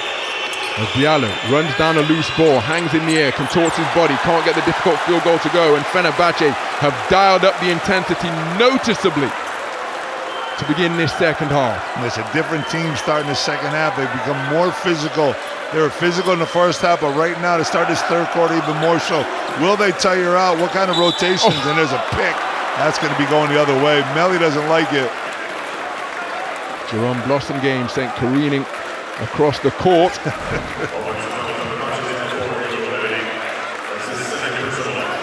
his move right there by Melly. And the thing about it is he didn't need that little bit of a shift to the right because his man was open regardless. But you're taught to go after the body, Ron. When you see that body moving, you're taught to go after it. And Melly got caught right there. Good call by the officials. So again, look at where AS Monaco are being forced to set up their half-court offense from. Mike James shakes off Meili by applying the break. Short mid-range Jay Strazel. Offensive rebound. Mike James lets it fly immediately. That short. It looked a little leggy. Daniel Tice, magnificent offensive board. He's used his dribble and he had a mismatch. Almost causes a turnover. Nigel Hayes-Davis, after hitting the deck, takes the legs of Jerome Blossom game away, and Nigel Hayes-Davis will be called for the foul. Yeah, but Ryan, you don't see guys diving for passes very often. Nigel Hayes-Davis sees this pass. It's a lethargic pass coming across court. And instead of just trying to defend the player, Nigel Hayes-Davis, look at him give up his body trying to get into that passing lane. He's going to be called for a foul for it, but this is something that motivates the rest of your team. Your star player, your number one guy, is giving up his body on a cross-court pass and putting his feet on the ground and knees on the ground in the dirt and try to get that steal. So it's out for Diallo again, pegged back to the half-court logo. He's one-on-one with Nicolo Meili, takes him down the lane, steps through, beautiful move, the left-handed attempt is off the mark. Daniel Tice gets the offensive rebound, powers back up and finishes through the foul. That brings the AS Monaco owner up to his feet. High-popping intensity from coach Sarunas Jasikevicius on the sidelines. They cannot continue to give up these extra baskets, these extra possessions. Fener's playing incredible defense on the 24-second clock, but they're not fighting around the basket once the ball is up in the air. They're doing a great job of defending James. They shut down the attack that time, and they gave up the easy rebound to Tice, the foul, and one down low. Papagiannis right there. We saw him in the fifth game. Didn't play in the first 4 games of the playoff. Shows up in the fifth. Was it 17 or 18 he comes up with in that game? He was absolutely sensational in playoff game 5, the decider against AS Monaco. 17 points, perfect from downtown, 4 of 5 from 2, 5 rebounds and a block, all in 19 minutes on the floor. As Daniel Tice completes the 3-point play, that field goal stick back that he got to 4, ending a 3-minute drought spanning quarters 2 and 3 in terms of AS Monaco putting the ball in the basket. It's a one-possession affair once again, as Devon Hall uses the screen from Meili. Oh, terrific handle, and gets to the goal, beating the outstretched arm of Daniel Tice. Devon Hall moving to 10 points in the game to become Fenerbahce's first double-digit scorer. Yeah, he did it in the first half of the semifinal game. Right now, he's trying to step it up here in the third quarter. At the end of the second quarter, now the beginning of the third, Devon Hall becoming the star that Fenerbahce needs. Mike James one-on-one with Nigel Hayes-Davis, takes him down to the lane with a hesitation dribble and gets the baseline one-handed field goal to 4. Mike James moving to double figures, 10 points in the game for him, his team trailing by 2. And the whole AS Monaco bench is happy to see James back in there attacking to the basket. Wade Baldwin takes a bump, skids like a sidewinder all the way to the halfway line. As Nigel Hayes-Davis backing down Jerome Blossom game, line drive shot, gets the shooter's roll as it trickles its way over the front iron. 11 points in the game for Nigel Hayes-Davis, his team leading by 4. Well, he used that right shoulder to fake the spin back again to go over the left shoulder and get the easy, nice touch off the rim. Blossom game, moonballs it to Alpha Diallo. The baseline was open against Guduric. Diallo didn't look at it. Strazel taking on Meili into the lane. Double clutch, goes glass and gets it to 4. The AS Monaco Massive up on their feet to the left of our commentary position here at the Etihad Arena. Matthew Strazel will go to the free throw line looking to add one more, recognizing the mismatch and fearlessly into the lane to find the finish. But Baldwin comes off that pick, you see him spin off, and he gets into no man's land. He doesn't even see Strassel coming in. He's trying to get maybe a surprise block or get his hand in on the lower side, but he gets underneath Strassel as he goes to the basket, gets the easy two, and finishing off the three-point play. So Matthew Strazel with the shooter's roll brings his team back to within a single point. My goodness, this is a nip and tuck affair. 1 point the advantage. Well, already talking about give us a minute, will you? So shot clock in the red. Wade Baldwin with a mobility advantage over Daniel Tice. And Daniel Tice locks him up as though he's taking him for a dance. No whistle on the play. Man. Wade Baldwin can't believe it. One-man advantage momentarily. And that's an offensive foul as Daniel Tice bowls over Nicolo Meili, who stands sentry in the lane once again. He did an outstanding job of drawing fouls in the semi-final. And, well, we like to say they don't exist, but that perhaps a little bit of a makeup call. Thank you, Ron. Joe? Thank you for taking my job for me for a split second. That's the most typical makeup call you've ever seen in your life. Of course, look, I mean, that might not have been a foul by Tice. There was good body work. He didn't get his hands in there, but the makeup call nonetheless as Meili takes an offensive foul. But we talked about it, what he's done at the intangibles in the semifinal game. Meili looking for his second three-pointer of the final, off the front tie, and Alpha Diallo with a tough rebound, fending off Tarik Buborovic with his left hand, reeling it in with the right. James, one-on-one with Meili, dizzying him with the dribble, shakes him off, step back, Meili recovers, moving his feet in the bid to stay with the EuroLeague's all-time leading scorer. Extending, getting to the goal, frustrated that he can't find the finish, and I think Mike James is asking for some movement off the basketball. Yeah, well, no, what he's asking for is Tice to get the heck out of the way. He was looking the whole time, he wanted to take Meili one-on-one, and Tice was posting up down low, and finally clears him out. Watch, he's going to be upset right here. He's like, get out of my way. Tice comes over to apologize and give him a little love. So it's all love.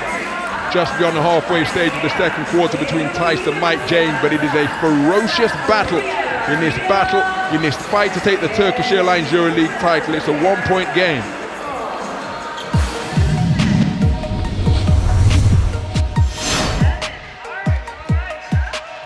Well, the Turkish Airlines flight time player of the game from the second quarter comes on this devastating drive and dunk from Devon Hall.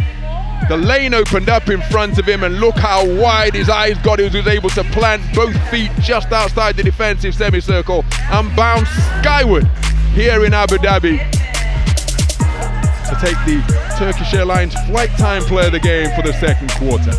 Well, he took one away from him on Friday night, so I had to give him back here tonight. So, still lots of time left. Which one of these coaches will be hoisting the Turkish Airlines EuroLeague trophy aloft for the first time as a sideline strategist? So Tarik Buborovic, standing in the semi-final, truth be told, he's been sensational all postseason, netting his career high in that clean sweep playoff 3 game against Paris Basketball when he hit 21 points on 5 of 7 shooting from downtown. In the semi-final win over Panathinaikos on Friday, he was similarly effective. 15 points on 2 of 3 shooting from 2 and perfect shooting from the line, all done in 21 minutes. As the first free throw sunk by Mike James to tie things up.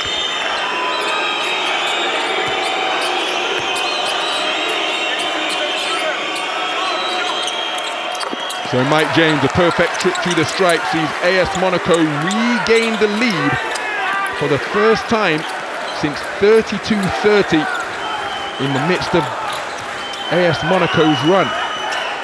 33-30, excuse me, deep in the second quarter as the field goal falls from Marko Guduric. And that lead short-lived, Fenerbahce up by 1. You got to take that left hand again away from Guduric. He'll get to the basket all day long using that body. So off the iron on the inside, standing strong, Tarik Buborovic. Meili's so solid down there defensively, man. He went straight up, used his body. They're going to foul him right now. Strassel tried to foul him, but couldn't get it. Wade Baldwin almost lost the basketball, but manages to recover, keeping his handle alive. He's going to work Tice with the handle, looks for the left-handed reverse beneath the basket and gets it to fall, putting English on the ball off the glass. 7 points in the game, his team lead by 3. That's 2 left-handed penetrations in a row as James trying to find something down low. A lot of individual basketball going on in this game. Mike James jacks up a 3-pointer. Daniel Tice throws up his hands frustratedly. Mike James committing a frustration foul there because Fenerbahçe Beko Istanbul setting up in that high line defense, a 3-2. There's lots of space in the middle, but AS Monaco not able to penetrate it as we take another look at the reverse lay from Wade Baldwin. Yeah, they're stretching out the offense too, which is pulling them a little bit further away from the basket, disrupting the timing of the cuts and the movement. So good job defensively, both teams. Fener right now taking advantage of a couple seams to get to the basket with the left hand.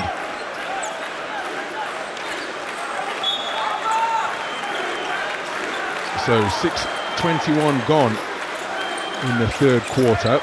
Wade Baldwin gets to his spot, and you may as well start jogging back the other way. Yeah. Wade Baldwin can find that rhythm, get his feet set, and elevate at mid-range from where he is an assassin.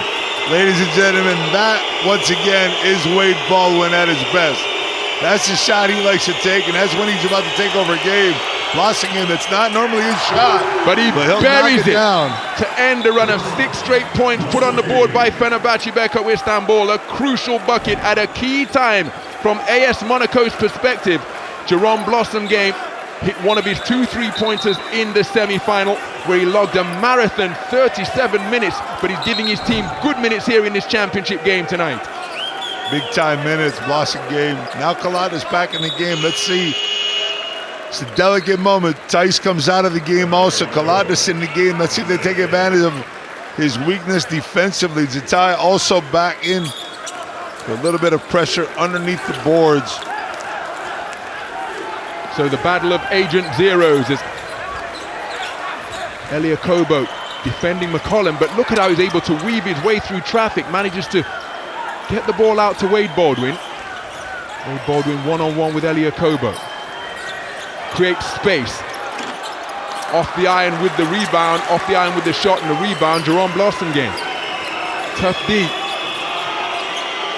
by AS Monaco as Alpha Diallo playing point forward.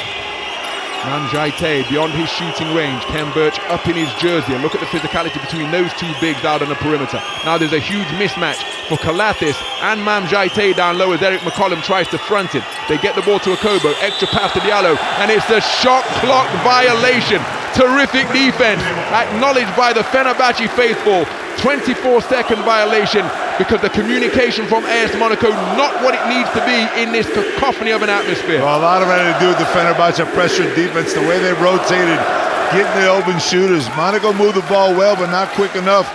And give Fener credit, man. That's tough on your legs. Those are 24 seconds of hardcore defense right there by Fenerbahçe. 10th turnover of the game from the team who commit the second fewest amount of turnovers in the Turkish Airlines EuroLeague. They're practically at their season average already. The Jerome Blossom game with the armbar against Nigel Hayes-Davis. Baseline is open. Hayes-Davis turns in that direction.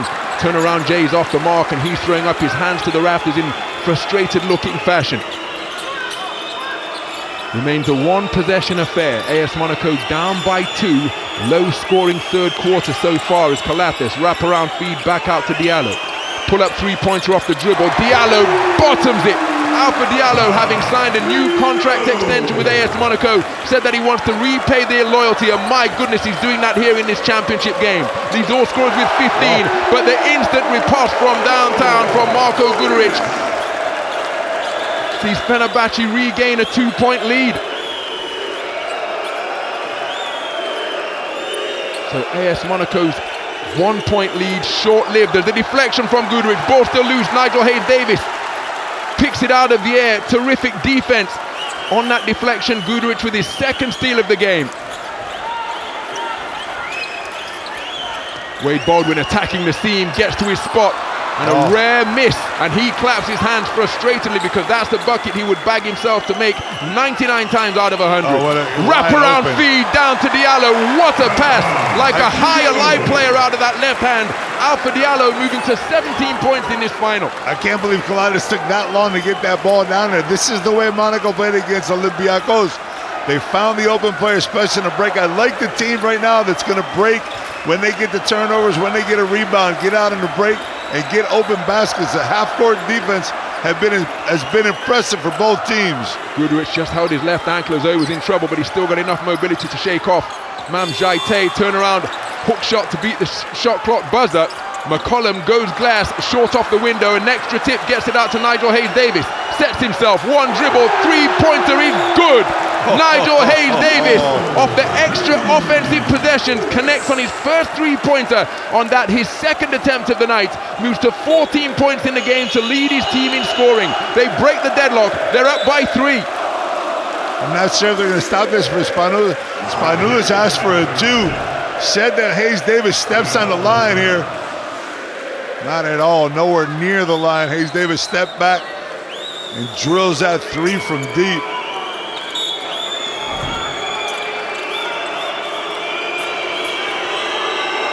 So closing seconds of the quarter, bodies hitting the deck at the half-court logo. Elia Kobo looks to go glass, slapped against the backboard.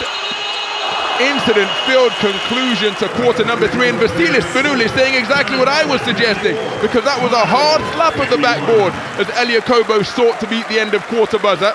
And I think he's got a case at least worth listening to.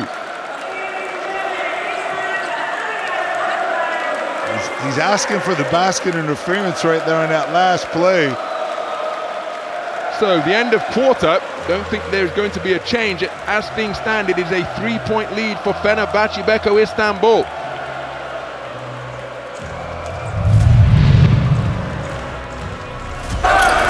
So another low-scoring period. Fenerbahçe edging it by 1, 18-19 in favor of the team from Istanbul.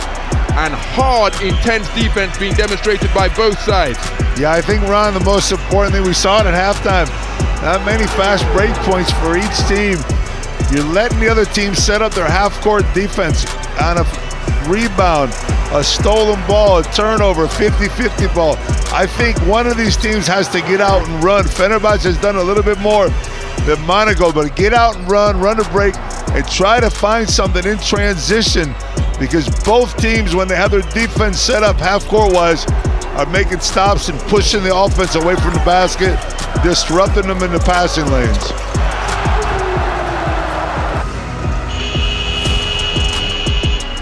So a look inside the numbers. Very tight in the battle on the boards, but AS Monaco just edging ahead, but their advantage on the boards almost negated by their profligacy in terms of taking care of the rock. 11 turnovers. Yeah, 11 turnovers for Monaco. That's really hurt them here tonight. And best performance of that quarter, Marko Guduric, your BKT best performer. It's been the bench points also that have kept Fener into this game. 16 bench points for them, only 3 for Monaco. So depending on their starters here most of this game. Otter Jagard and Scotty Wilbekin in their civvies, but here very much supporting their basketball brothers. Matthew Strazel on that daredevil drive into the lane where he was fouled in the act of shooting. With the flight time performance of the third quarter. McCollum here is your wild card, Ron. He did it the other day. He came up, scored about 9 points straight at one stretch in a semifinal game. Can he get it rolling here tonight? As you look at Monaco picking up the intensity defensively. Final quarter underway here at the Etihad Arena. It is a one-possession affair in the championship game. AS Monaco trailing Fenerbahçe Beko Istanbul by 3. Shot clock in the red. Does Nigel Hayes-Davis recognize? Puts it up off the sidestep dribble. Now snatched out of the air by Ken Birch, but the ball did not draw iron. Man. And after a 24-second violation was forced by Fenerbahçe against AS Monaco in the closing stages of the third, AS Monaco opened the fourth by forcing a violation. Watch Jordan Lloyd on the rotation if we see the replay here. I'm not sure we're going to check the replay. What what Nigel Hayes-Davis likes to do is cut to the baseline, turn to the baseline, and find a guy underneath the basket. Jordan Lloyd makes an incredible defensive play, rotating underneath the basket to stop that pass and causing Nigel Hayes-Davis to get that shot up too late. Mamjaite fouled down low by Devon Hall. But again, had he not committed the foul and Mamjaite completed the reception, that's pretty much a guaranteed 2 points. You got to figure we've had 30 minutes of contact, defensive basketball, and people going at it. It's not going to change in the last 10 unless we get some quick runs here. So Alpha Diallo receives the inbound pass. Eliakobo, who is still scoreless, 0 of 5 from the field, including missing his only 3-point attempt. That's asking an awful lot of Mamjaite, and the pincer movement that bracketed him, forcing a turnover. Contact between Jordan Lloyd and Wade Baldwin, no whistle. It's a physical final here in Abu Dhabi. As Nigel Hayes-Davis forces up the field goal attempt, fouled in the act of shooting and took to the free throw line to come. I'm up here with a microphone in my mouth and headphones on my ears, man, but there's one thing I know. When you're in a championship game or any professional basketball game, you cannot be lobbing passes. They have to be strong passes, hard passes. These guys are pros, they catch the ball. You can't be lobbing it into the big man right here because everybody's on the rock. Everybody's watching the ball. There's only one ball on the court. Good passes, do not turn the rock over.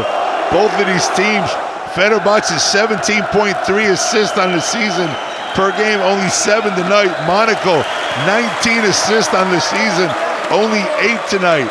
So they've been forced, both teams, to play one-on-one basketball throughout these 30 minutes. Nigel Hayes-Davis remaining perfect from the free throw line in this final, 6 out of 6 so far, to make it 18 consecutive free throws.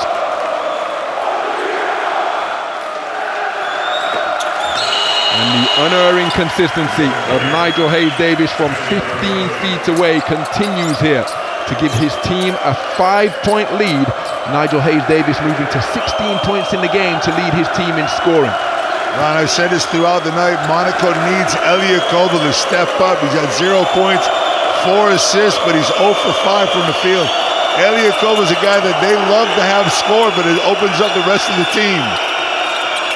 Eliakobo with the basketball now, pulls up from the top of the key, off the iron once again as the basket remains covered, and Fenerbahçe doing an outstanding job crowding out Mamjaite as he sought to run down another offensive rebound. Marko Guduric taking a shot to the nose with arms flailing on the inside. As we saw in the first quarter, it's not easy to keep Jate away from that basket. He continues to go after the ball aggressively. Doesn't catch it there, but he does get another possession for his team. So the play is going to be reviewed, and remember, after the Olympic Games, there's a challenge for out of bounds. So coach's challenge to determine which way possession will go.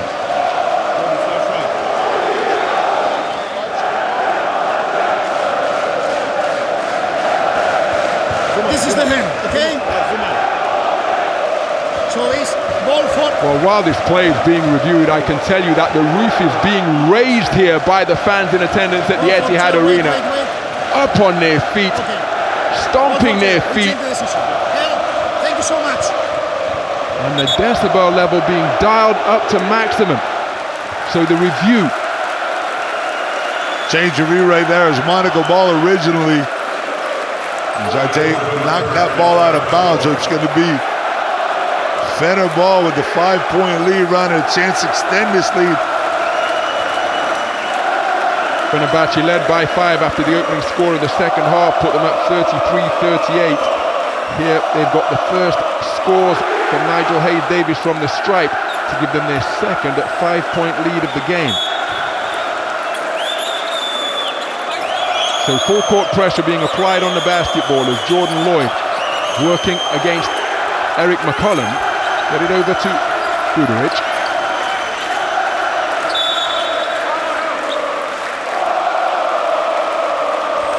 There's bodies flying everywhere, man. Welcome to the Turkish Airlines EuroLeague Championship game right here. A 5-point lead by Fenerbahçe. Monaco trying to find their way offensively. Both teams battling it out defensively. Blossomgame checking back into the game, just adding a little bit more physicality. Diallo out with his 4th foul, and he's your leading scorer on the night, so someone's going to have to step up. Well, we've got an offensive foul on the inbound pass. My goodness. Change of possession. The official optimally placed, and now look at Guduric. Foul sends the ball the other way. Look at Guduric and Galatas. Look at them grabbing each other right now.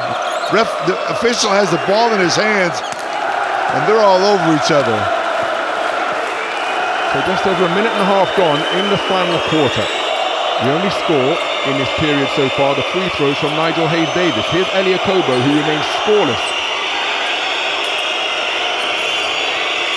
Galatas looking for options, dumps it down to Mamjaite, pushed forcefully from behind by Wade Baldwin. No arguments about the foul. Mamjaite doing a good job showing the numbers on his jersey to the inbounder from the wing. Yeah, and he got great contact from Baldwin. He knew Baldwin was on him. You got to anticipate that foul is coming. Baldwin does a good job, and this is what it's going to be all about. Both teams now with two team fouls in the first minute, 48 of the 4th quarter. So I'm assuming that they're going to be in the bonus pretty quickly. Both teams' foul shots are going to be huge down the stretch. Raucous atmosphere here at the Etihad Arena, making communication for the athletes on court very difficult. Kobo, who remains scoreless, dumps it down to Mamjaite, working his way into position. Passes out to James, rotation to Kobo. 3-pointer top of the key, off the back iron. Oh, what a towering rebound, hauled in on the inside by Jeron Blossomgame. He hit the deck from a tremendous height, and I think it was his elbow that came into the contact with the floor first. What an offensive board. Watch him get up.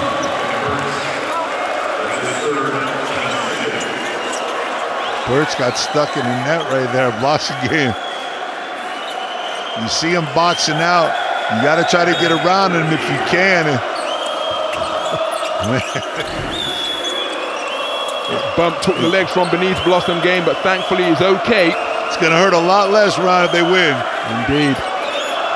It's a magnificent elixir victory as Kobo, his jump shot not falling, goes glass, can't get that to fall either. Ball squeezes its way out to Blossomgame, fakes the 3, drives baseline, pulls up, rattles around the rim, back out, he's keeping it alive. Magnificent effort by Jeron Blossomgame, but the rebound ultimately secured by Nigel Hayes-Davis. So Wade Baldwin, pull up 3-pointer, and he drills it right in the face of Mamjaite, who was late on the closeout. Wade Baldwin, 2 out of 4 from downtown, 12 points in the game. His team with their largest lead of the game.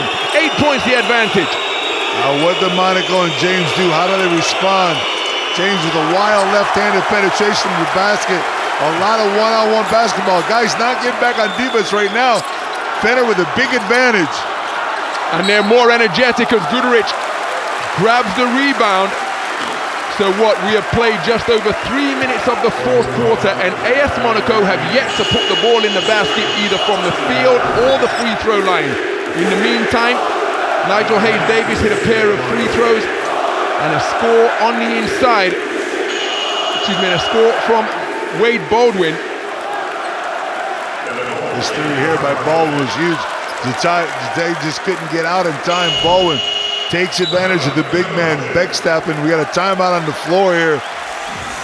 It's an important moment for AS Monaco right now. They had James go to the basket with a wild left-handed shot. 2 guys, James and one other, did not get back on defense in time. Wide open shot from Fener and an offensive rebound. So we've got a timeout on the floor. Fenerbahçe Beko Istanbul with their largest lead of the game. Kind of McCollum here. 4 here, 5 here.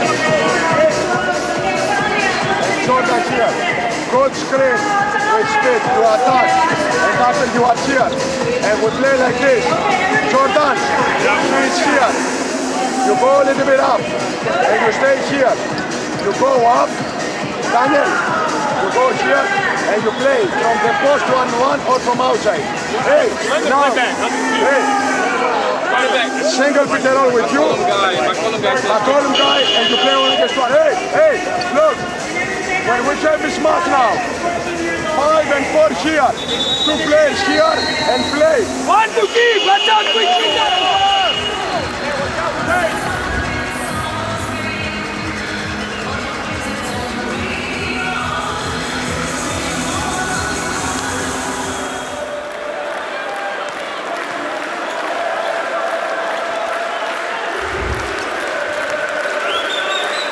So AS Monaco's last basket came with just under a minute remaining in the third quarter. We've just had over 3 minutes gone in quarter number 4. So for all intents and purposes, that is a 4-minute drought in terms of scoring that is being endured by AS Monaco. As Eric McCollum, oh my goodness, what a handle.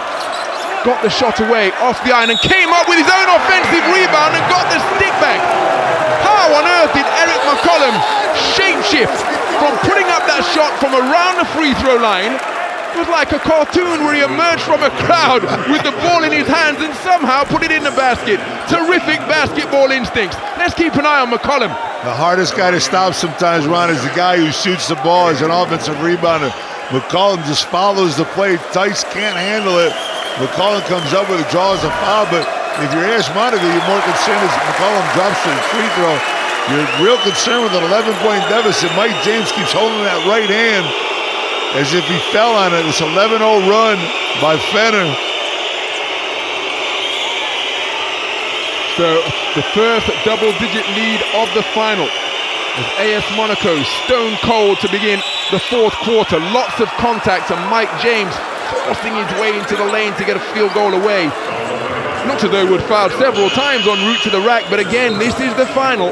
One of them was ultimately called. It's against Eric McCollum, and it will send Mike James to the free throw line from where he is 2 out of 2. Well, we talked about the fact that Mike James has become a different player since he's always been a guy that's distributed the ball well.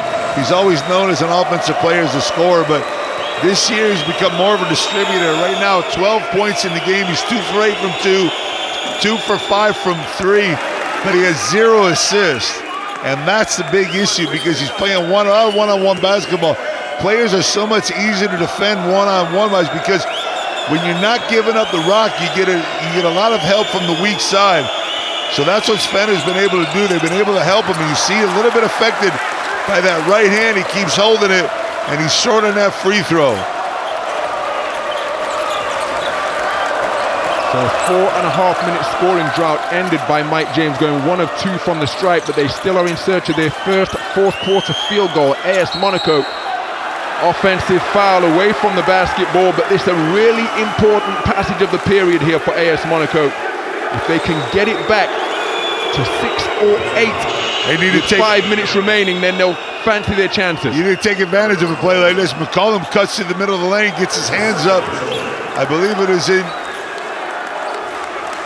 Akobo's face, if I'm not mistaken. That's offensive foul with only about 4 seconds taken off the shot clock. So now an opportunity for Monaco to come back and score. I think James got to start distributing the ball a little bit. So give him some pick and rolls, get him open up the court. Tarek Boborovic with a shove against Jerome Blossom game. No whistle on the play. Mike James with a mobility edge over Boborovic. Boborovic moving his feet, beaten on the blow-by. Going for the reverse and getting it to fall is Daniel Tice. That's it right there. That's the way you get Mike James with a little pick and roll up top. Give him an open and let him create. Get to the basket. Another offensive foul. Hands flailing. This time Elliot Kobo taking the chin checker. After Nicolo Maley bodied him up near the half court, Elliot Kobo wound up on the floor. And we've got a technical foul being assessed against somebody. I think it's Coach Sarunas Jasikevicius who has been teed up.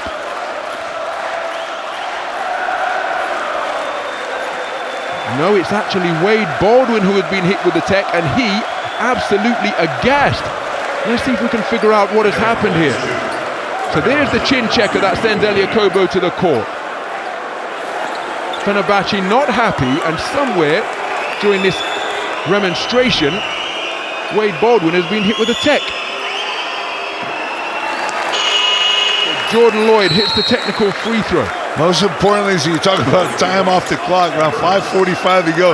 That's 2 possessions in a row with offensive fouls, whether it's technical or not.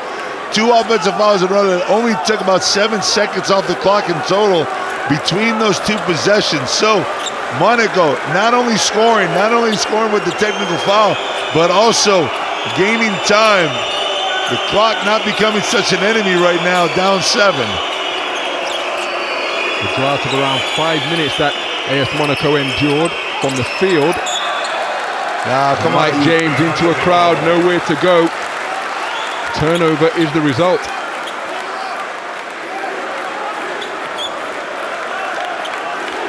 Tough play by Mike James getting into 3 guys. Again, distribute that rock. Your team only has 9 assists in the game. So Elia Kobo with aggressive on-ball defense. I wondered for a moment whether it was going to be an 8-second violation. It must have been close, but Elia Kobo sticking to Wade Baldwin like glue, and it's an off. Well, what's the call? The offhand of Wade Baldwin came up, but I think the foul is going to be against Elia Kobo, is it? Yeah, it's going to be against Kobo, but you can't defend better than that. Kobo did a great job of defending Baldwin all the way up the floor. You called it. It was almost an 8-second call, and once he gets it over the half-court line, makes him cross over and just gets his hand in. That's 5 on Diallo, so looks like he's going to have to take a seat. He's your leading scorer of the night. Alpha Diallo with 17 points, 2 assists. Going to the bench with 5 fouls. So Alpha Diallo was called for the foul. He will take no further part in the game, but what a game he has had in his first final. Now he inquiring as to why he's being hit with the foul. But as things stand, it is assessed against Alpha Diallo, and he will take no further part in the game, having picked up foul number 5.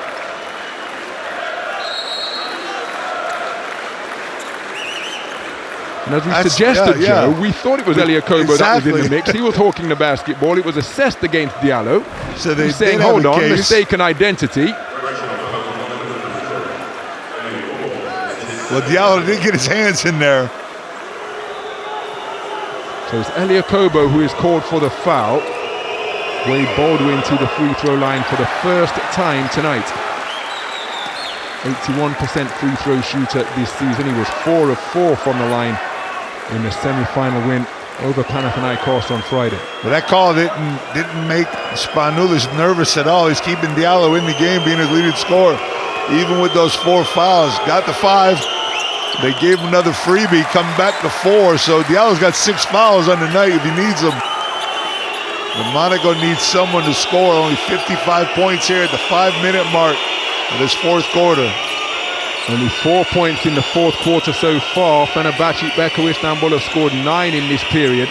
There's Jordan Lloyd, who's 3 points in the game. They've all come from the free throw line. He's lost the basketball. Hitting the deck once again is Nigel Hayes-Davis, and leaping to make that reception like a wideout on the gridiron field is Wade Baldwin. He intelligently slows things down, as does Guduric. Hayes-Davis is making plays, man. He needs to dive on the flight that one more time to regain another possession. See what it results in here. Spinning into the lane, pushing a left-handed shot to beat the buzzer is Marko Guduric, the outstanding performer of quarter number 3. Shooting at 80% from 2-point territory as he moves to 14 points in the game as Alpha Diallo rocks the rim to move to 19 with that 2-fisted flush. That was the way Monaco played Friday night against Olympiacos. Penetrating to the basket, quick penetrations, find the guys on bounce passes underneath and getting the easy baskets. Fenerbahçe doing a good job of preventing it, but right there was a big play. Hayes-Davis now. Off the iron, extra touch again. Ken Birch, outstanding job. The extra bite to the cherry sees Nigel Hayes-Davis secure his own miss. Dominance on the offensive boards being demonstrated by Nigel Hayes-Davis and Fenerbahçe Beko Istanbul. Devon Hall, step back 3, counted. And you have a sense of destiny in terms of Fenerbahçe Beko Istanbul fighting their way towards this 2nd title, because everything is going their way through this passage of play. It's a dominant 4th quarter performance so far, holding AS Monaco to just 6 points while they are netting 14. And this 3-pointer from Devon Hall as a result of multiple extra possessions, courtesy of their tenacity on the offensive board. When you look at it, Ron, there's 14 offensive fouls per team. So when that happens, you have to look at how many points you get after those offensive rebounds. It's been Fenerbahçe who's been able to take care of those extra possessions. Guduric right there with a step-back 3 and a huge dagger, trying to give his team another championship and give his head coach his first. Alpha, you go like this. You take the screen. You make screen and screen the screener. And after go opposite, we can only push them. Okay?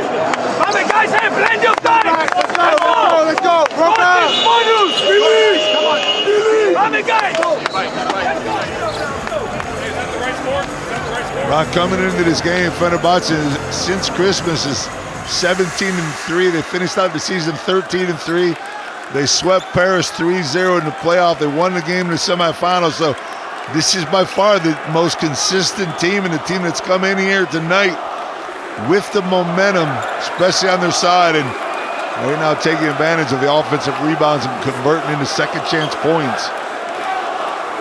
And remember, they were swept by Panathinaikos during the course of the regular season, bested them in the semi-finals. Fenerbahçe Baku Istanbul. AS Monaco swept Fenerbahçe during the course of the regular season campaign as well, including that 30-point blowout in Istanbul.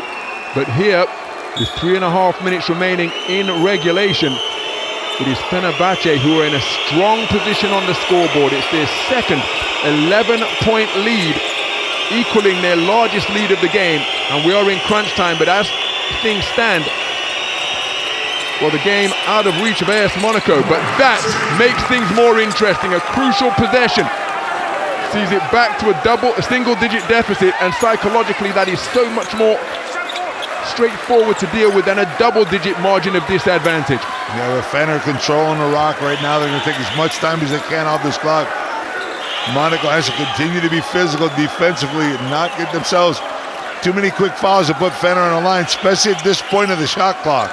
Mike James gambling, but Nigel Hayes-Davis completes the reception. Daniel Tice coming to double team. Wade Baldwin drops it off with a baseline bounce pass. Tarek Baburovic off the front iron. Daniel Tice secures the rebound. That's great defense by Monaco right there. He took it down at the end of the shot clock. Good for Fenerbahce, but they didn't foul. They gave up the open shot, got the rebound. Now Mike James. Strazel steps into a three, rattles around the rim, but he's fouled in the act of shooting and will go to the free throw line to shoot 3 shots. Now how big is this with the shot clock, with the clock stopped? 2:29 to go. As you mentioned, they got it underneath that 10-point deficit, and now the referees are talking about it. Let's see what happens here.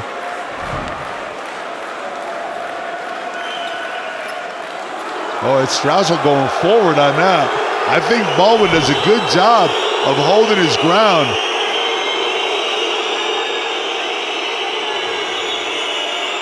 Unsportsmanlike foul. So, listen. Unsportsmanlike foul for coming into the landing space of the shooter. So this is 3 free throws and a possession. Ron, this is where it becomes a judgment call for the officials. It's a difficult call because Baldwin holds his ground. It's Strazel. Baldwin's ejected from the game because of the technical he had before. So with that foul, he's automatically ejected as we see him going off to the locker room. And that's a terrible situation because he held his ground. We see that replay one more time, please. He steps out, and Strazel's the guy who, when he's taking his three, has forward progress coming towards the basket. So one thing is for a defender if you're going towards the shooter. The other thing is if the shooter's coming towards the defender. I don't think that should have been called, in my opinion. So both teams in the penalty. Matthew Strazel missed the first free throw. 1 free throw to come, plus the ensuing possession.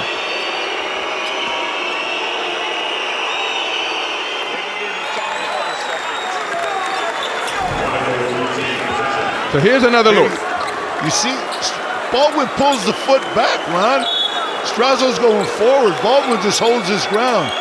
This is not a good call by the officials. I know it's the rule book call, but not a good call. That has to be re-looked again.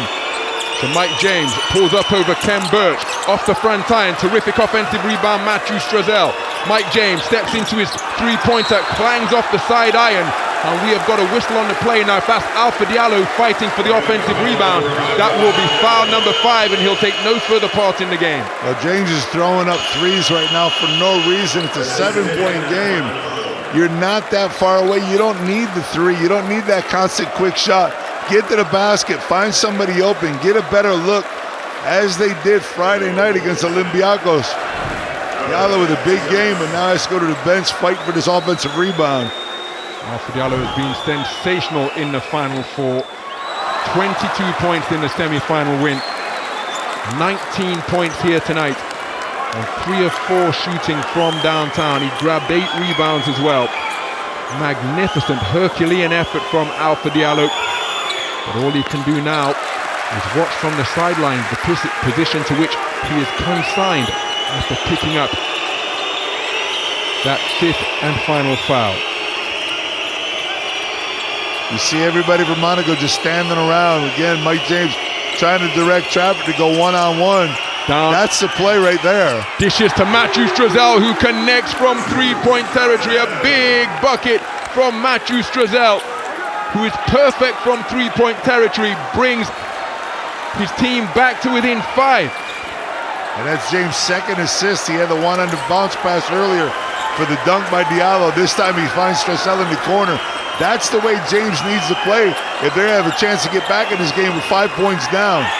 Guduric driving, slapped against the backboard by Daniel Tice. What's the call? Now they're asking for basket interference. If the ball, I think the call might have been on the floor before he was going to the basket, so I don't think there'd be basket interference. But if he does go up, it's on the scoreboard. They're going to look at this. Did they call 2 points or 2 shots? The foul's here, I think it's called.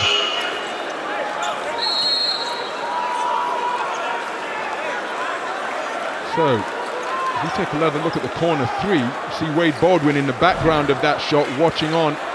Wade Baldwin, the 4th, after being ejected, picking up a technical foul after he was, an unsportsmanlike foul after he was assessed with an earlier tech.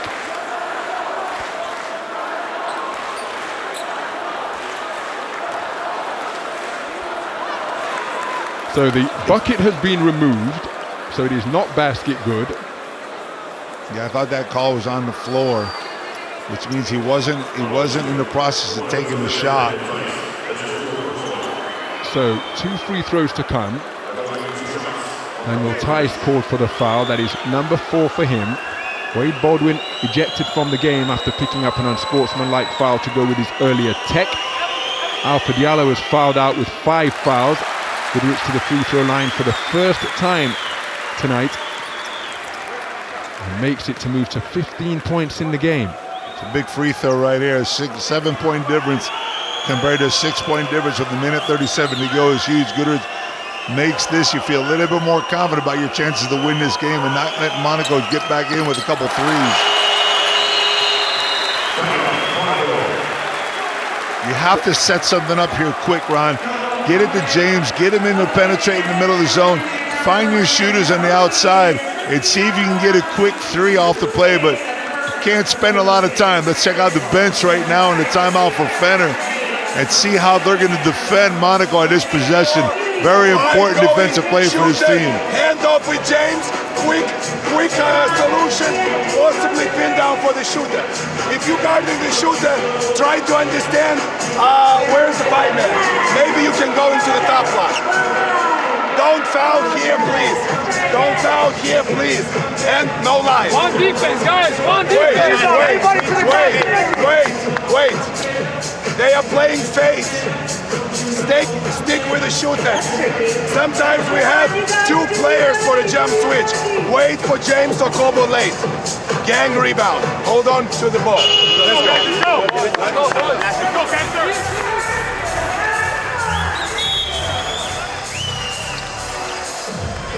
I look at Saras, I'm just thinking he's looking up at that clock. I know he wants to coach his way out of this game. He's looking up at the clock. He's got that lead. He's been here so many times before. Not only as a player, but especially as a coach. And right now, man, he can lock this up with a defensive stop right here. His team up 7. Monaco needs a quick score if they can.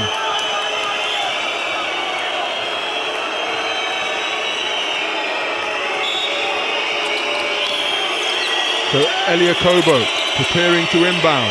Mike James has been hit to the body and is off the court and out of the baseline. He's holding his right side. Daniel Tice, one-on-one, down in the lane, gets all the way to the goal and can't find a finish. He's asking for the foul, and that could well be the basketball game.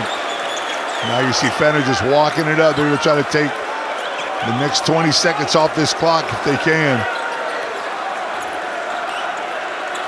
So Guduric giving himself running room against Daniel Tice. He's playing with 3 fouls, sidestep 3.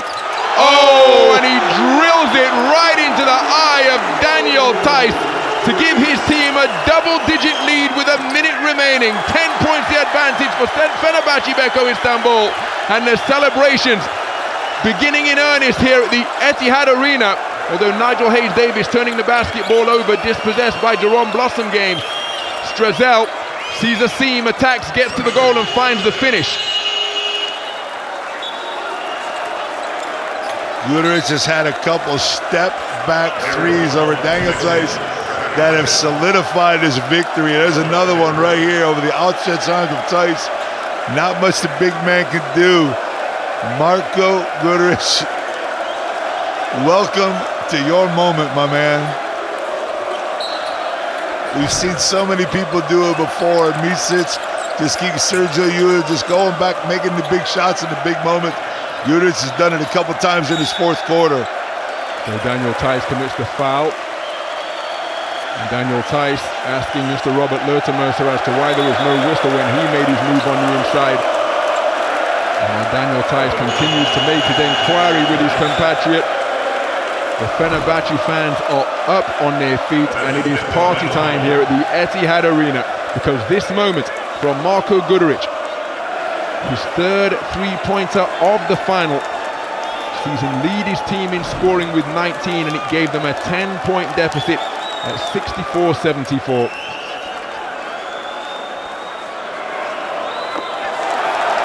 And you know, there's a lot of players on this team, including their coach and the president right there, who deserve this moment. But this guy's sitting on the foul line, man. This guy's sitting on the foul line right now. Nigel Hayes-Davis is such a class act. Not only as an incredible basketball player, as an incredible role model person for young kids to watch Hayes-Davis, man. He put his body on the line this whole game. And when you have a leader like that, it's hard not to step up, and it's hard for it not to become contagious for the rest of your team. Congratulations to Nigel Hayes-Davis and the rest of his squad. Nigel Hayes-Davis remains perfect. 9 out of 9 from the free throw line tonight. His team with a double-digit lead. They're up by 10.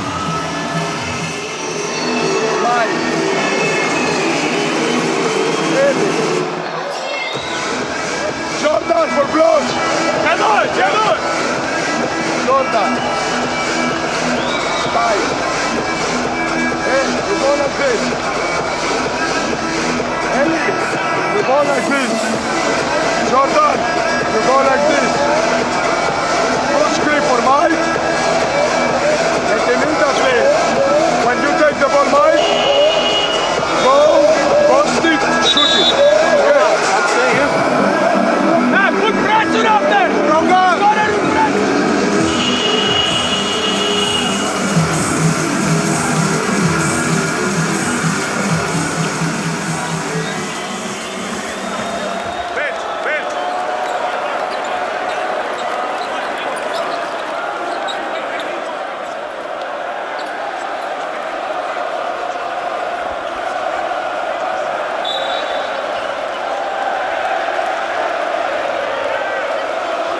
This place is about to erupt, Ron. You see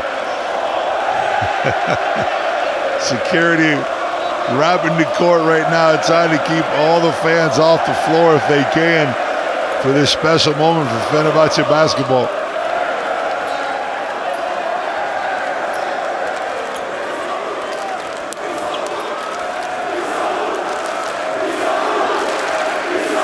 So Monaco will continue to fight, but they need a prayer to be answered from the basketball gods and something calamitous to befall Fenerbahce as Mike James driving on Guduric, lots of contact, no foul call, air ball, and that is the basketball game. It's a 2-on-1 opportunity, foul in the open court. And now Coach Sarunas Jasikevicius celebrating with the man of the moment, his team's leading scorer Marko Guduric, and just look at the contrast that these games can bring about, the contrast in emotions. Third final with a third different team for Nick Kalathis. Look, this is a great moment for players to go up and just like you saw Guduric do, just hit Jasikevicius in the head a couple times, man, and get back for all the times you've been yelled at all season long. This is the perfect moment for it. And you see the emotion right there also. Tears even on the winning bench.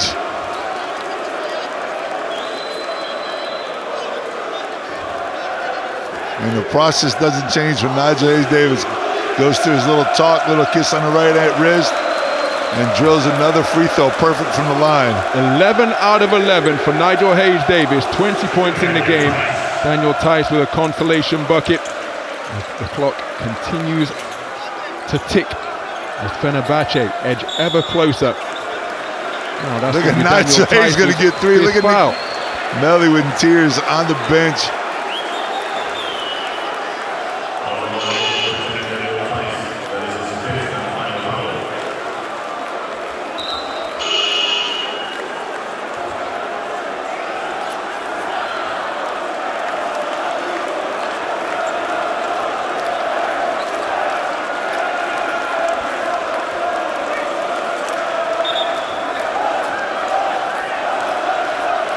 Well, what scenes here at the Etihad Arena. The baselines have been roped off. Orange-clad security officials just looking to maintain order. Nigel Hayes-Davis, 11 out of 11 from the free throw line, the game's high scorer with 20 points in the game. He entered this championship final having made 12 consecutive free throws, and he's made a dozen more in this game alone. Nicolo Meili overcome with emotion. What a performer he has been across the course of the Final Four. Crucial cameos of key impact for his ball club. Tears of joy, my man. This is what it's all about right now. It's just a season that accumulates in this right here, in this moment. Look at, Saras, we know how emotional he was when he won with Zalgiris in third place and was in the playoffs. So right now, he's just a load of emotion watching the rest of his team in tears. James pulling up. And Mike James gets a three-pointer to fall. That'll make things a little more or less uncomfortable on the scoreboard.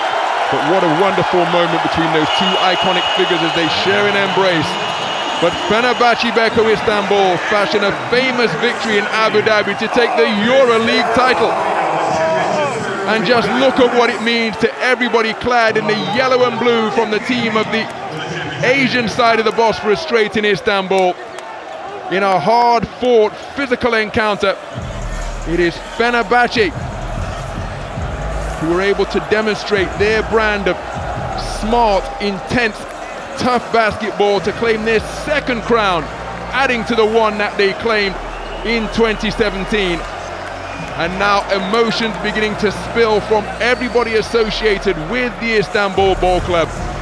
Bitter disappointment for coach Vasilis Spanoulis, but what an impact he has made in the coaching ranks in his first season as a sideline strategist in the Turkish Airlines EuroLeague, making it through to the championship game. But coach Sarunas Jasikevicius becomes just the fourth person to win EuroLeague titles as a player and a coach, joining Armanak Alacharchan, Lolo Sainz and Svetislav Pesic.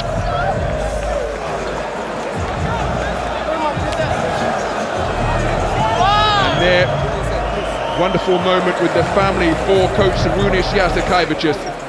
4 titles as a player and now 1 as a head coach, as the man in charge of Fenerbahçe Beko Istanbul. Wonderful scenes here at the Etihad Arena, and it's the Fenerbahçe faithful who are celebrating. I think, Ron, he has worked harder for this championship more than any other one in his life. And as a coach, it even becomes more gratifying because you've done it, you've depended on your team. It's not an easy situation for a player to make the transition into coaching. And he's struggled over the last 5 or 6 years. Lost a couple finals, Final Fours, and now he's got his championship. Final score, AS Monaco 70. Fenerbahçe Beko Istanbul with an 11-point margin of advantage as we take a look at the Motorola Magic moment, and it's the 3-point dagger drilled by Marko Guduric, dropping it into the eye of Daniel Tice. Marko Guduric with an incredible performance of 19 points, including 3 of 5 shooting from downtown. Championship winning display. which surely must have him in contention for Player of the Game honours in this championship finale. And again, the contrast in emotions. Papagiannis didn't get onto the floor during the course of the Final Four. He was a key contributor in the 5th game decider against Barcelona. And now coach Sarunas Jasikevicius, the Alexander Gamelski Coach of the Year, now a EuroLeague champion. And tonight's Adidas Player of the Game in this championship final is Marko Guduric. 19 points in the game, including 3 of 5 shooting from downtown, perfect from the free throw line, and 80% from 2-point territory. And it's not just the buckets he got, but the moments in which he got them, absolutely key to Fenerbahce's win. That's the big thing right there. You big players showing up in big moments, and Marko Guduric did it. Marko Guduric, a couple threes. Adidas Player of the Game, but more importantly, you are Turkish Airlines EuroLeague champion. How does that feel? This is the one. This is the one I've been waiting my whole career, working for. It's hard to really say something right now. Just proud, happy, and that's it. That's all I can say now. When you're playing a game under that pressure defensively that Monaco put on you, do you just have to go into a blank space and say, I'm just going to get the ball up, get my teammates involved? I mean, you have to. We just played against great team on the biggest stage, great defensive team as well. I mean, yeah, it was about preparation, get to our spots. And then just try to execute. You said this has been a long time of your whole career. How many years have you dreamed of being on this stage and about to lift the crown? Since I was a kid, I can't remember. Yeah, 20 years probably. The daggers that you hit, that giant three that pretty much sealed the game. You're the man who steps up to take that shot, showed no fear, as did the rest of your team. It's all about team. It's all about team. All these guys. I mean, we are really the team, and I emphasize that word all the time. This is team win, and I'm very happy, very proud, and all glory to God. Marko, thank you very much. Congratulations. So Marko Guduric, tonight's Player of the Game, and what a performance he delivered. And again, in the moments when he was called upon, taking the responsibility, showing that championship mentality, that toughness, that ice-cold temperament to help get his team over the line. Let's hear from Eric McCollum. Eric McCollum, CJ McCollum, brothers. Before I let you talk to each other, you play one-on-one in the playground. Who's the best shooter? I think he's a better three-point shooter. I'm a little bit better on the mid-range. CJ, I'm going to let you take this. Talk to your brother right now. First of all, congratulations on winning a championship with Fenerbahce. Heck of a career you've had so far. How does it feel to win a championship after playing for 15 years and being able to do it on this stage in Turkey? Pretty much just all the work, all the effort, all the practices, everything we did, we sacrificed, it makes it worth it. So, it's just a blessing. It's hard to get here, and I'm just blessed to be part of the Fener organization and to be part of this championship. Come on, CJ, let's talk it up. Eric is one of the coldest mid-range players in European history, and he's done it at the highest stage. You're a champion now, and it's great to have your baby brother here to watch on. Yeah, nothing better. I mean, anytime you can win something in front of family, they give you support, they give you encouragement, they know what you went through, how hard you worked. Man, I'm just blessed to have him here, and I'm just thankful that they were able to see us raise the trophy. And shout out to all these fans. I mean, they came out, they packed the arena. I mean, it's all yellow in here, and with that opportunity, we could not win. So I'm glad we're here. I'm glad we got this, and I'm just so happy. And CJ, look, the pride you must be feeling right now to see him getting it done. I mean, how does that feel as you come all the way to Abu Dhabi? It's amazing to be able to watch him win a championship. It's something that we played a game for, so for him to be able to do that is special, and thankful I could be here and be able to see it. All the years of hard work is paying off. Thank you very much. Congratulations, Eric. You are a EuroLeague champion. Again, just look at the contrast in emotions. Jerome Blossom game with that marathon effort in the semi-final. We logged close to 40 minutes, 37 minutes to be precise. Coach Sarunas Jasikevicius, we're about to hear from him in a few moments' time, but Blossom game, absolutely everything in a bid to help his team. Not enough to get it done tonight. Coach Sarunas Jasikevicius, say now 5-time champion, once as a coach, how does it feel? Feels amazing. I've been chasing this trophy for a while now. Had a lot of heartbreaks. Stick with it. These guys got the job done. The only thing you did not do tonight was step on the court and play with them. You lived every play of that game with your team. No, I stepped on the court. I got a bunch of warnings for stepping on the court. I stepped on the court. I really wanted to play. I know Billy wanted to play. Congratulations to him and to Monaco. Oh, man. Listen, look, Coach, to Monaco. Awesome. They were an incredible opponent, a worthy opponent, and to get through them means you are worthy champions. Yeah, exactly. I think we said before the Final Four, all of the teams who come here, they can win. Monaco could have won. I mean, they're a great team. Physicality is incredible. Guys leaving their hearts out. Hats off for them. They will be back, but for now, this is your party. I've seen you celebrate already with your family, about to lift the trophy with the team. You will just soak this up. Forget the off-season now. Do you reflect on the journey you've been on this whole year? I mean, it was difficult at times. There's no question it was difficult. We found a way to stick together. We went through the bad times and survived in some parts of the season. And I believe from January, we played very good basketball. Coach, congratulations. You're a EuroLeague champion. What a wonderful moment for Coach Sarunas Jasikevicius. He knows what that feels like as a player, but now as a coach, in his 5th consecutive Final Four as a coach, he can finally call himself a champion. Coach Spanoulis, disappointment, but small margins, 2 great teams, only one can win. Yeah, this is basketball, this is life, we fight. I think we have the same stats, same offensive rebounds, same percentages everywhere. We have more turnovers and they had more free throws. And it was a tough game. Congratulations to Fener. And I think we make an amazing season. We deserve, both teams will deserve to win, but only one in the end win. They say it's a game of runs. They had a start of the 4th quarter where they held you 4 minutes without any points, gave them a little bit of breathing room, but your guys dug down and fought back, and you've got to give credit to your team and your fans as well. Yes, of course, and I think that we didn't move the ball good against switches. We were passive, and they make some very big shots, and that it was good defense, but offense was better. Coach, thank you very much. So Coach Vasilis Spanoulis bitterly disappointed. Only took the job, remember, in November of last year, but what an impact he had with his crew over at AS Monaco in his rookie campaign.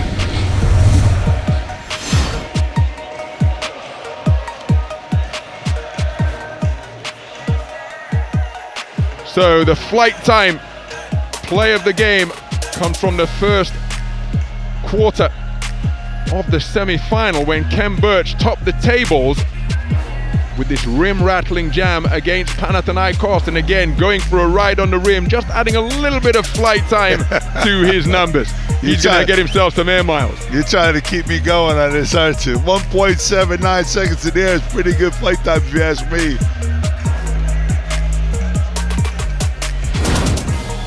And now, ladies and gentlemen, it's time to start the trophy ceremony for the 2025 Turkish Airlines EuroLeague Final Four here in Abu Dhabi. First, the runner-up trophy. And to present the runner-up trophy, we have EuroLeague CEO Paulius Manthiunas and His Excellency Saud Abdulaziz Al-Hassani, Undersecretary of the Department of Culture and Tourism. They're presenting the trophy to Monaco captain Mike James. So the presentation party in position by EuroLeague CEO Mr. Paulius Manthiunas. Calling Mike James to the center circle. Undersecretary of the Department of Culture on hand to present the trophy as well. But Mike James, what a servant he has been for EuroLeague basketball over the years, for AS Monaco during his tenure there. In his first final appearance, not able to get it done. But again, magnificent effort. Yeah, tough game from Mike also. Didn't get it going. didn't get his team involved during that game, and then tried to take over himself at the end. Just couldn't get a knockdown. Let's see the final presentation now. MVP. EuroLeague Finals MVP is Nigel Hayes-Davis. You gotta love it, my man. Well, Nigel Hayes-Davis declared as the Turkish Airlines Final Four MVP in the Turkish Airlines EuroLeague. Outstanding performance in the championship game. What an effort. 14 out of 14 from the free throw line to lead his team in scoring with 23 points in the championship game. He's getting himself 1 million miles, which is going to be a few trips around the world with Turkish Airlines for he, his friends and family. And his cat. Hey man, look, this is a moment where he deserves it. And I've talked to him. I've been around him so many times. I talked to him before the Madrid game. He came up to me in Madrid before the Madrid game. He said, man, he's like, you know, the worst thing I ever did was set a standard, because at that point he had 3 bad games in a row. He said, the worst thing I ever did as a player was set a standard that people expect from me. And I looked him in the face and said, you know what, man, the best thing you've ever done was set a standard. I said, you're going to keep doing it, and he's done it, man. He went out at 33 in that game and went off. Came up to me after the game and said, man, thanks for the words.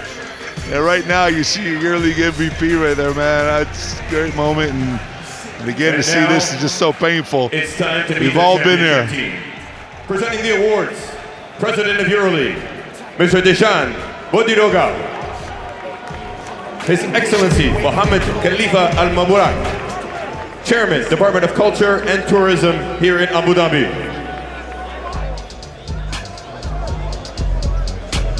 So EuroLeague basketball president, Mr. Dan Bodiroga.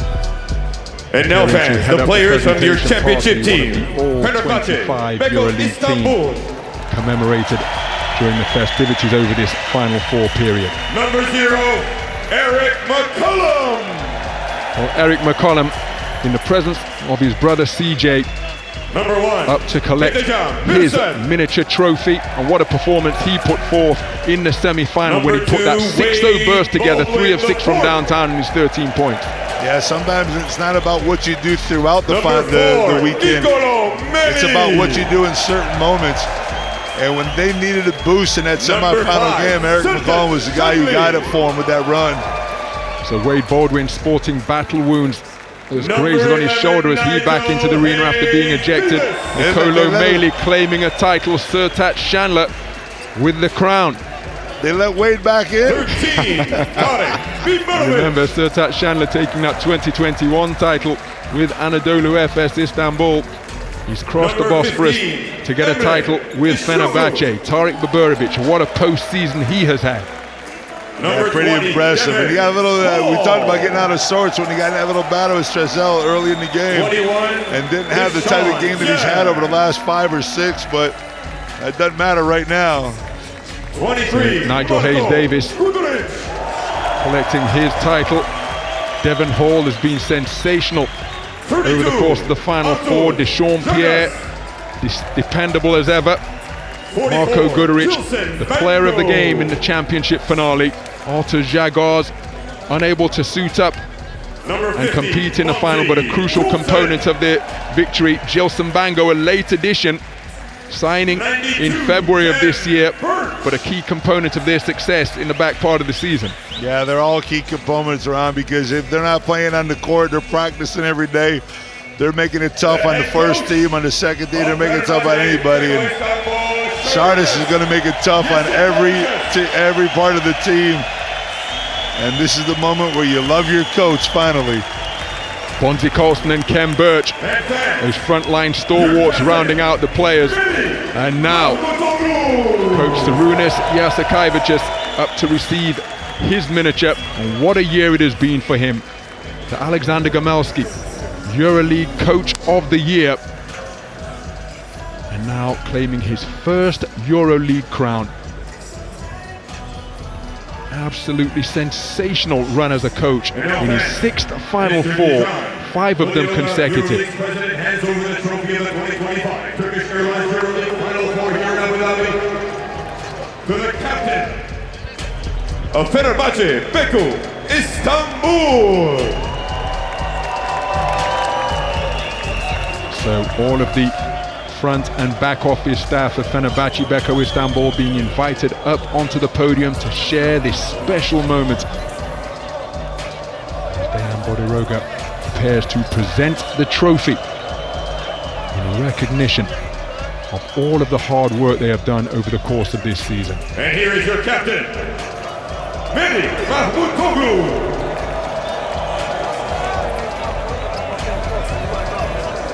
Melih Mahmutoğlu invited to take the trophy presentation, didn't feature in the Final Four, but the long-serving stalwart,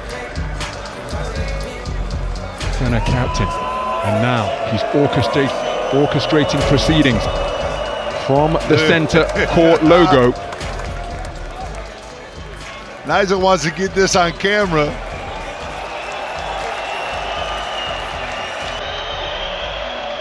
They gave him that cold bath the last time. Fenerbahçe Beko Istanbul are the 2025 Turkish Airlines EuroLeague champions. It is unconfined joy for the team from the Asian side of the Bosphorus Strait. Golden ticker tape being shot out from a cannon and descending from the rafters as well, because Fenerbahçe Beko Istanbul are the champions indeed, claiming the second title in history, adding to the triumph that they enjoyed on home soil in 2017. And here in Abu Dhabi, the capital of the United Arab Emirates, it is EuroLeague triumph number 2 for Fenerbahçe Beko Istanbul. Coach Sarunas Jasikevicius taking his first one as a sideline strategist, and Nicolo Melli sharing this moment with family. What a magnificent servant he has been for EuroLeague basketball. Finally, he can call himself a champion. Yeah, he's around at Fenerbahçe early on, but Saras, his wife, checking in also, and it's a family affair when it finally happens, because everybody, your kids, your wife, everybody around you has put in so much effort and so much time and so much work, dealt with your triumphs, dealt with your difficult moments, your losses, and now everybody gets to enjoy the most important moment of the season. All smiles in and around that cohort of Fenerbahçe personnel, and leading the cheers is Coach Sarunas Jasikevicius. And again, what a tenure he has enjoyed as a coach. The 2018 Final Four with Žalgiris Kaunas, then 3 Final Fours in a row with FC Barcelona, switching to Fenerbahçe Beko Istanbul in December of 2023, getting them to the Final Four at the end of that season, and back again. This time, as he said to Martin Hanlon, it's been a long road to take the title, but finally they have triumphed, and Coach Sarunas Jasikevicius, a EuroLeague title as a coach, adding to the 4 that he won as a player with 3 different teams. You know, Ron, I think over the last 5 years, we've really seen him grow as a coach. It's a hard transition to make when you're such a great player into the coaching world, and he's done it successfully, but he never got to this moment right here. And this is the only thing that guys like him and Spanulis, you see his wife in tears, that really count as success. And this is the moment that he can lift that title up, and his wife knows how much that means to him because she's lived through the heartaches. What a wonderful moment for Nicolo Melli. His daughter more interested in the confetti that covers the court here at the Etihad Arena. And these celebrations likely to continue long into the Abu Dhabi night here. We look forward to seeing you all again next year. And that trophy, so hard-earned. Personnel changes, late additions, dealing with injuries. Remember, they were blown out by 30 on their home floor by AS Monaco back in round 15. And the week after that, they lost by 27 to his old team, Barcelona. They went 1-5 through December. I told you the other day they took a little bit more of a Christmas break than they needed to, but they're 18-3 since then, and that's all that really matters.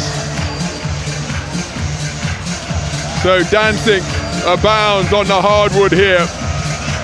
Let's hear from Nigel Hayes-Davis. Nigel Hayes-Davis, EuroLeague champion, EuroLeague Final Four MVP. How does that sound to you? It's great. I worked very hard the last 2 years, 4 years of trying to be present, and I've kind of played this out in my mind for the last month, this past year. So now that I'm here, it kind of feels like I've already done it. And I don't look and feel as excited as I am, but I'm extremely happy, extremely proud. We worked very hard all year, a lot of ups and downs like every season, but it's tremendous to be champions. You don't have to wear the heart on the sleeve because we've all witnessed the work that you put in, the standard you set for yourself, which you were critical of yourself about a month afterwards, but your whole team has raised up, and we've got to say that was a championship performance this weekend. Absolutely. I've been saying that all year. We have a great team, emphasis on team. We played against a lot of guys, a lot of teams this year that have really great players, and we have a really, really tremendous team. Everybody stepped up. On Friday, everybody stepped up. Today it was different guys that stepped up, and we've been doing that all year. When one guy went down, another guy stepped up.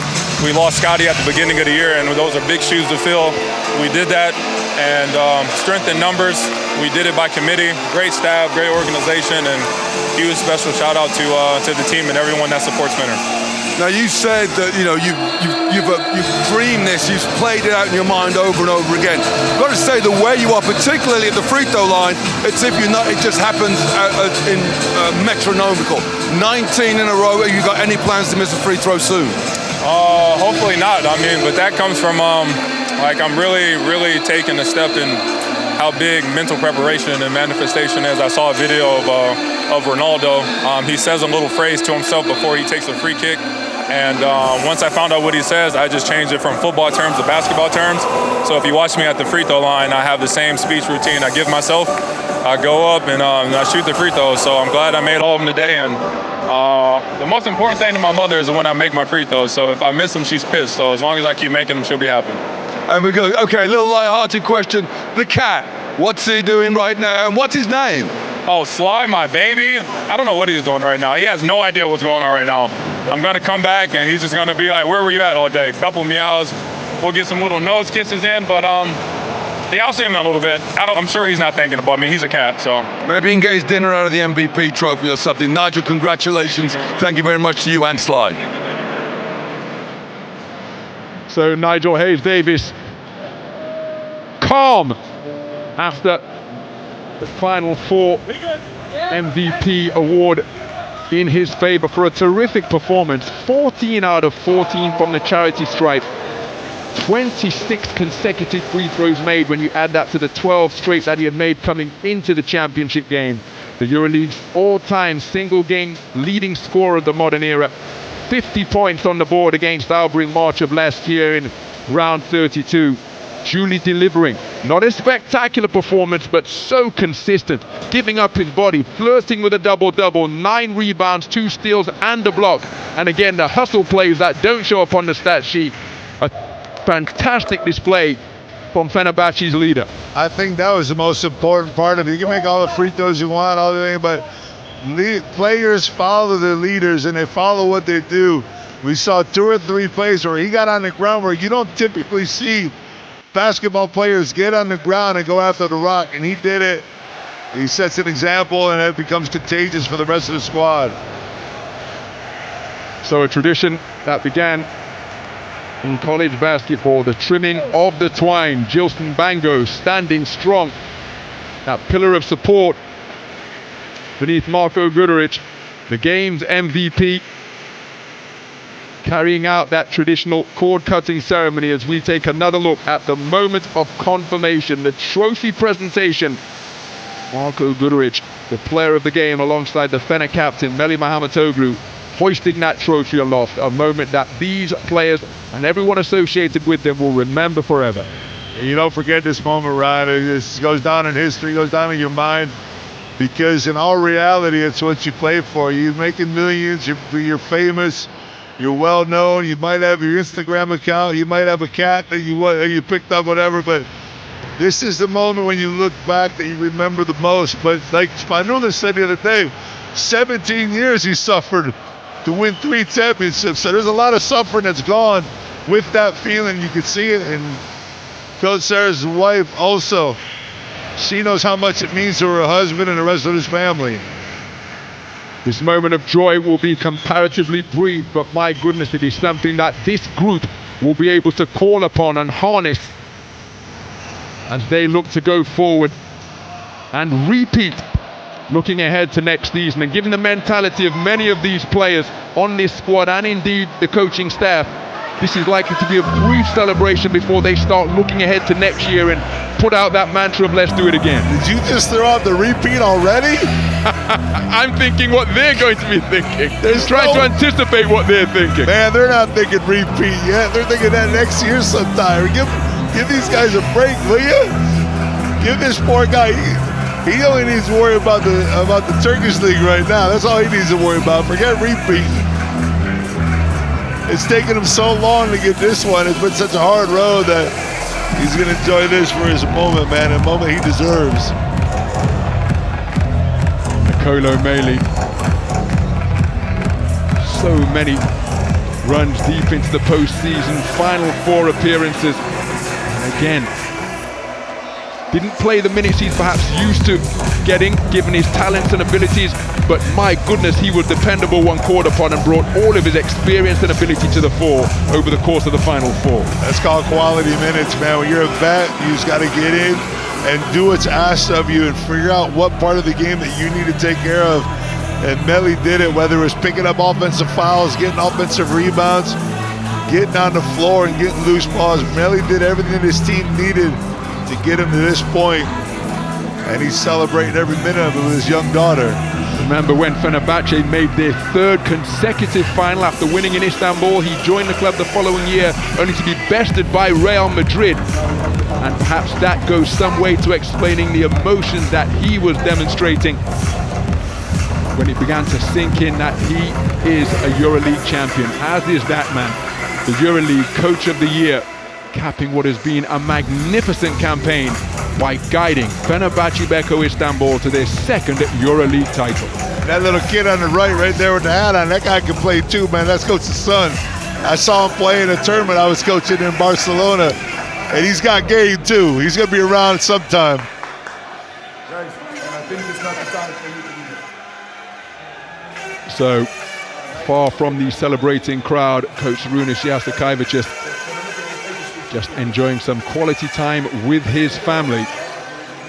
And again, they have been his support system, his group that provide that support when things aren't going well. Imagine going home as a head coach after you've lost by 30 on home floor and then get beaten by almost 30 the following week. It's those people, those closest to him, that have to pick up the pieces and continue to encourage and inspire. And pretty much have to deal with it, because it's not easy to deal with something like that.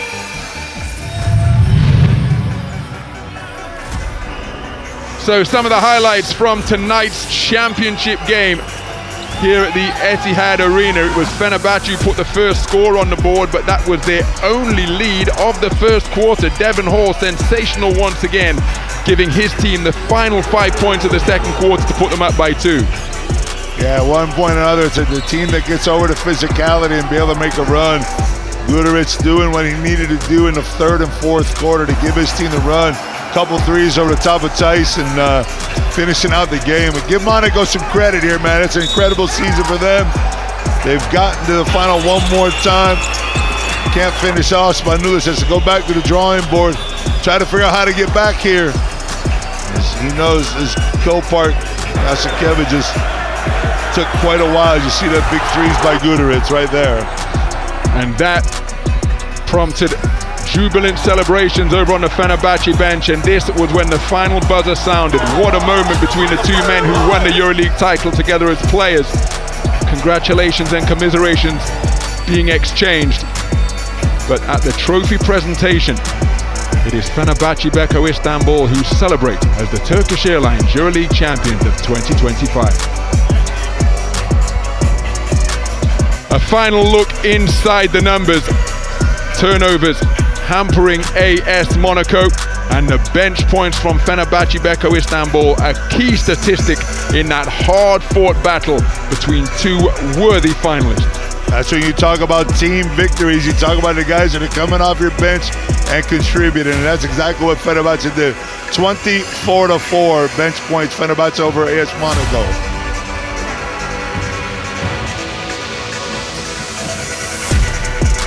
So the roll call of champions has been updated to include the 2025 victors, and Fenerbahçe Beko Istanbul make it 2 title triumphs here in Abu Dhabi, adding to the title that they won on home soil in 2017.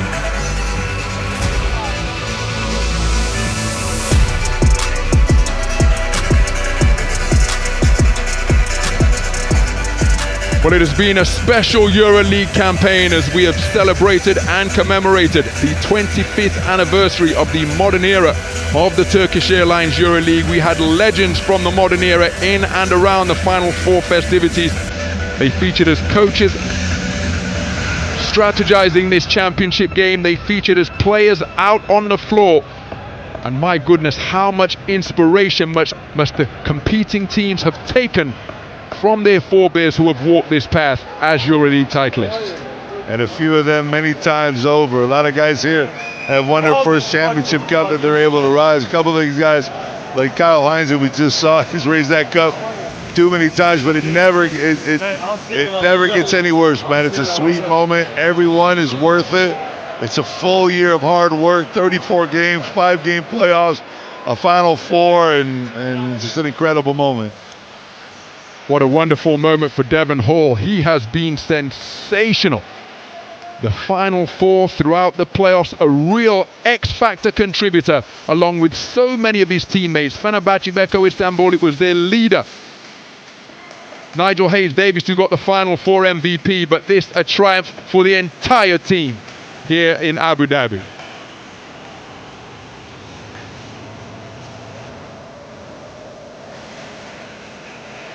So here, the moment of confirmation when Marko Guduric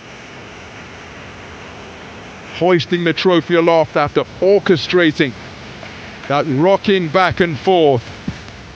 And this, the sweetest feeling, as Fenerbahçe Beko Istanbul enjoying their triumph. Yeah, Ron, it's a moment we just want to thank everybody from IMT, the production company, Dom, Ali, all the guys that helped us out through the season. It's a beautiful moment for us. A moment to unfortunately say goodbye and see you next season. But man, it's been an incredible season once again. Thank you guys for everything. Ron, just another year. Pleasure to sit on your right-hand side and be able to do a final with you, man. Feelings mutual as we take another look at the images of the jubilant scenes that was prompted by Fenerbahçe Beko Istanbul hoisting the trophy aloft here in Abu Dhabi. Here, this jewel in the desert has seen Fenerbahçe prevail to take the second title in their illustrious history. For all the team, bye for now. It is destination Abu Dhabi.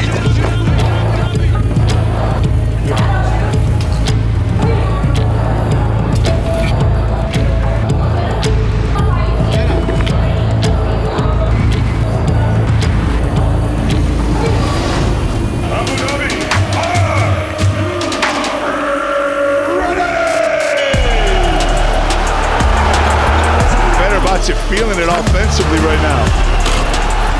Kendrick Nunn will take no further part in the game.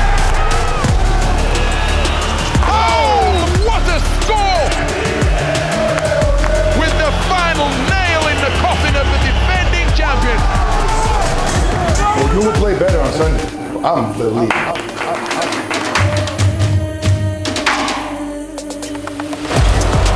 Oh my goodness!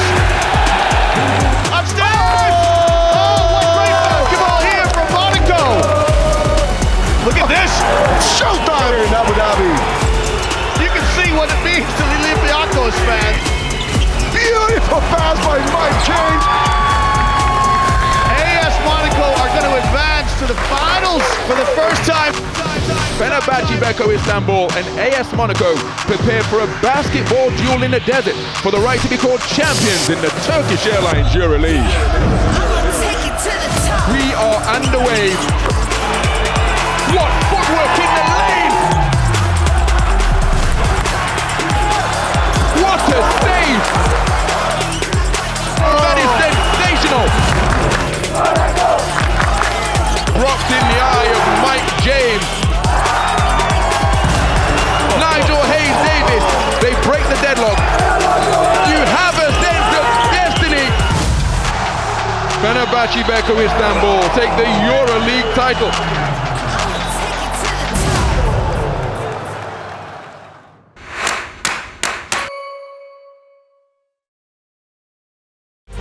Turkish Airlines EuroLeague in association with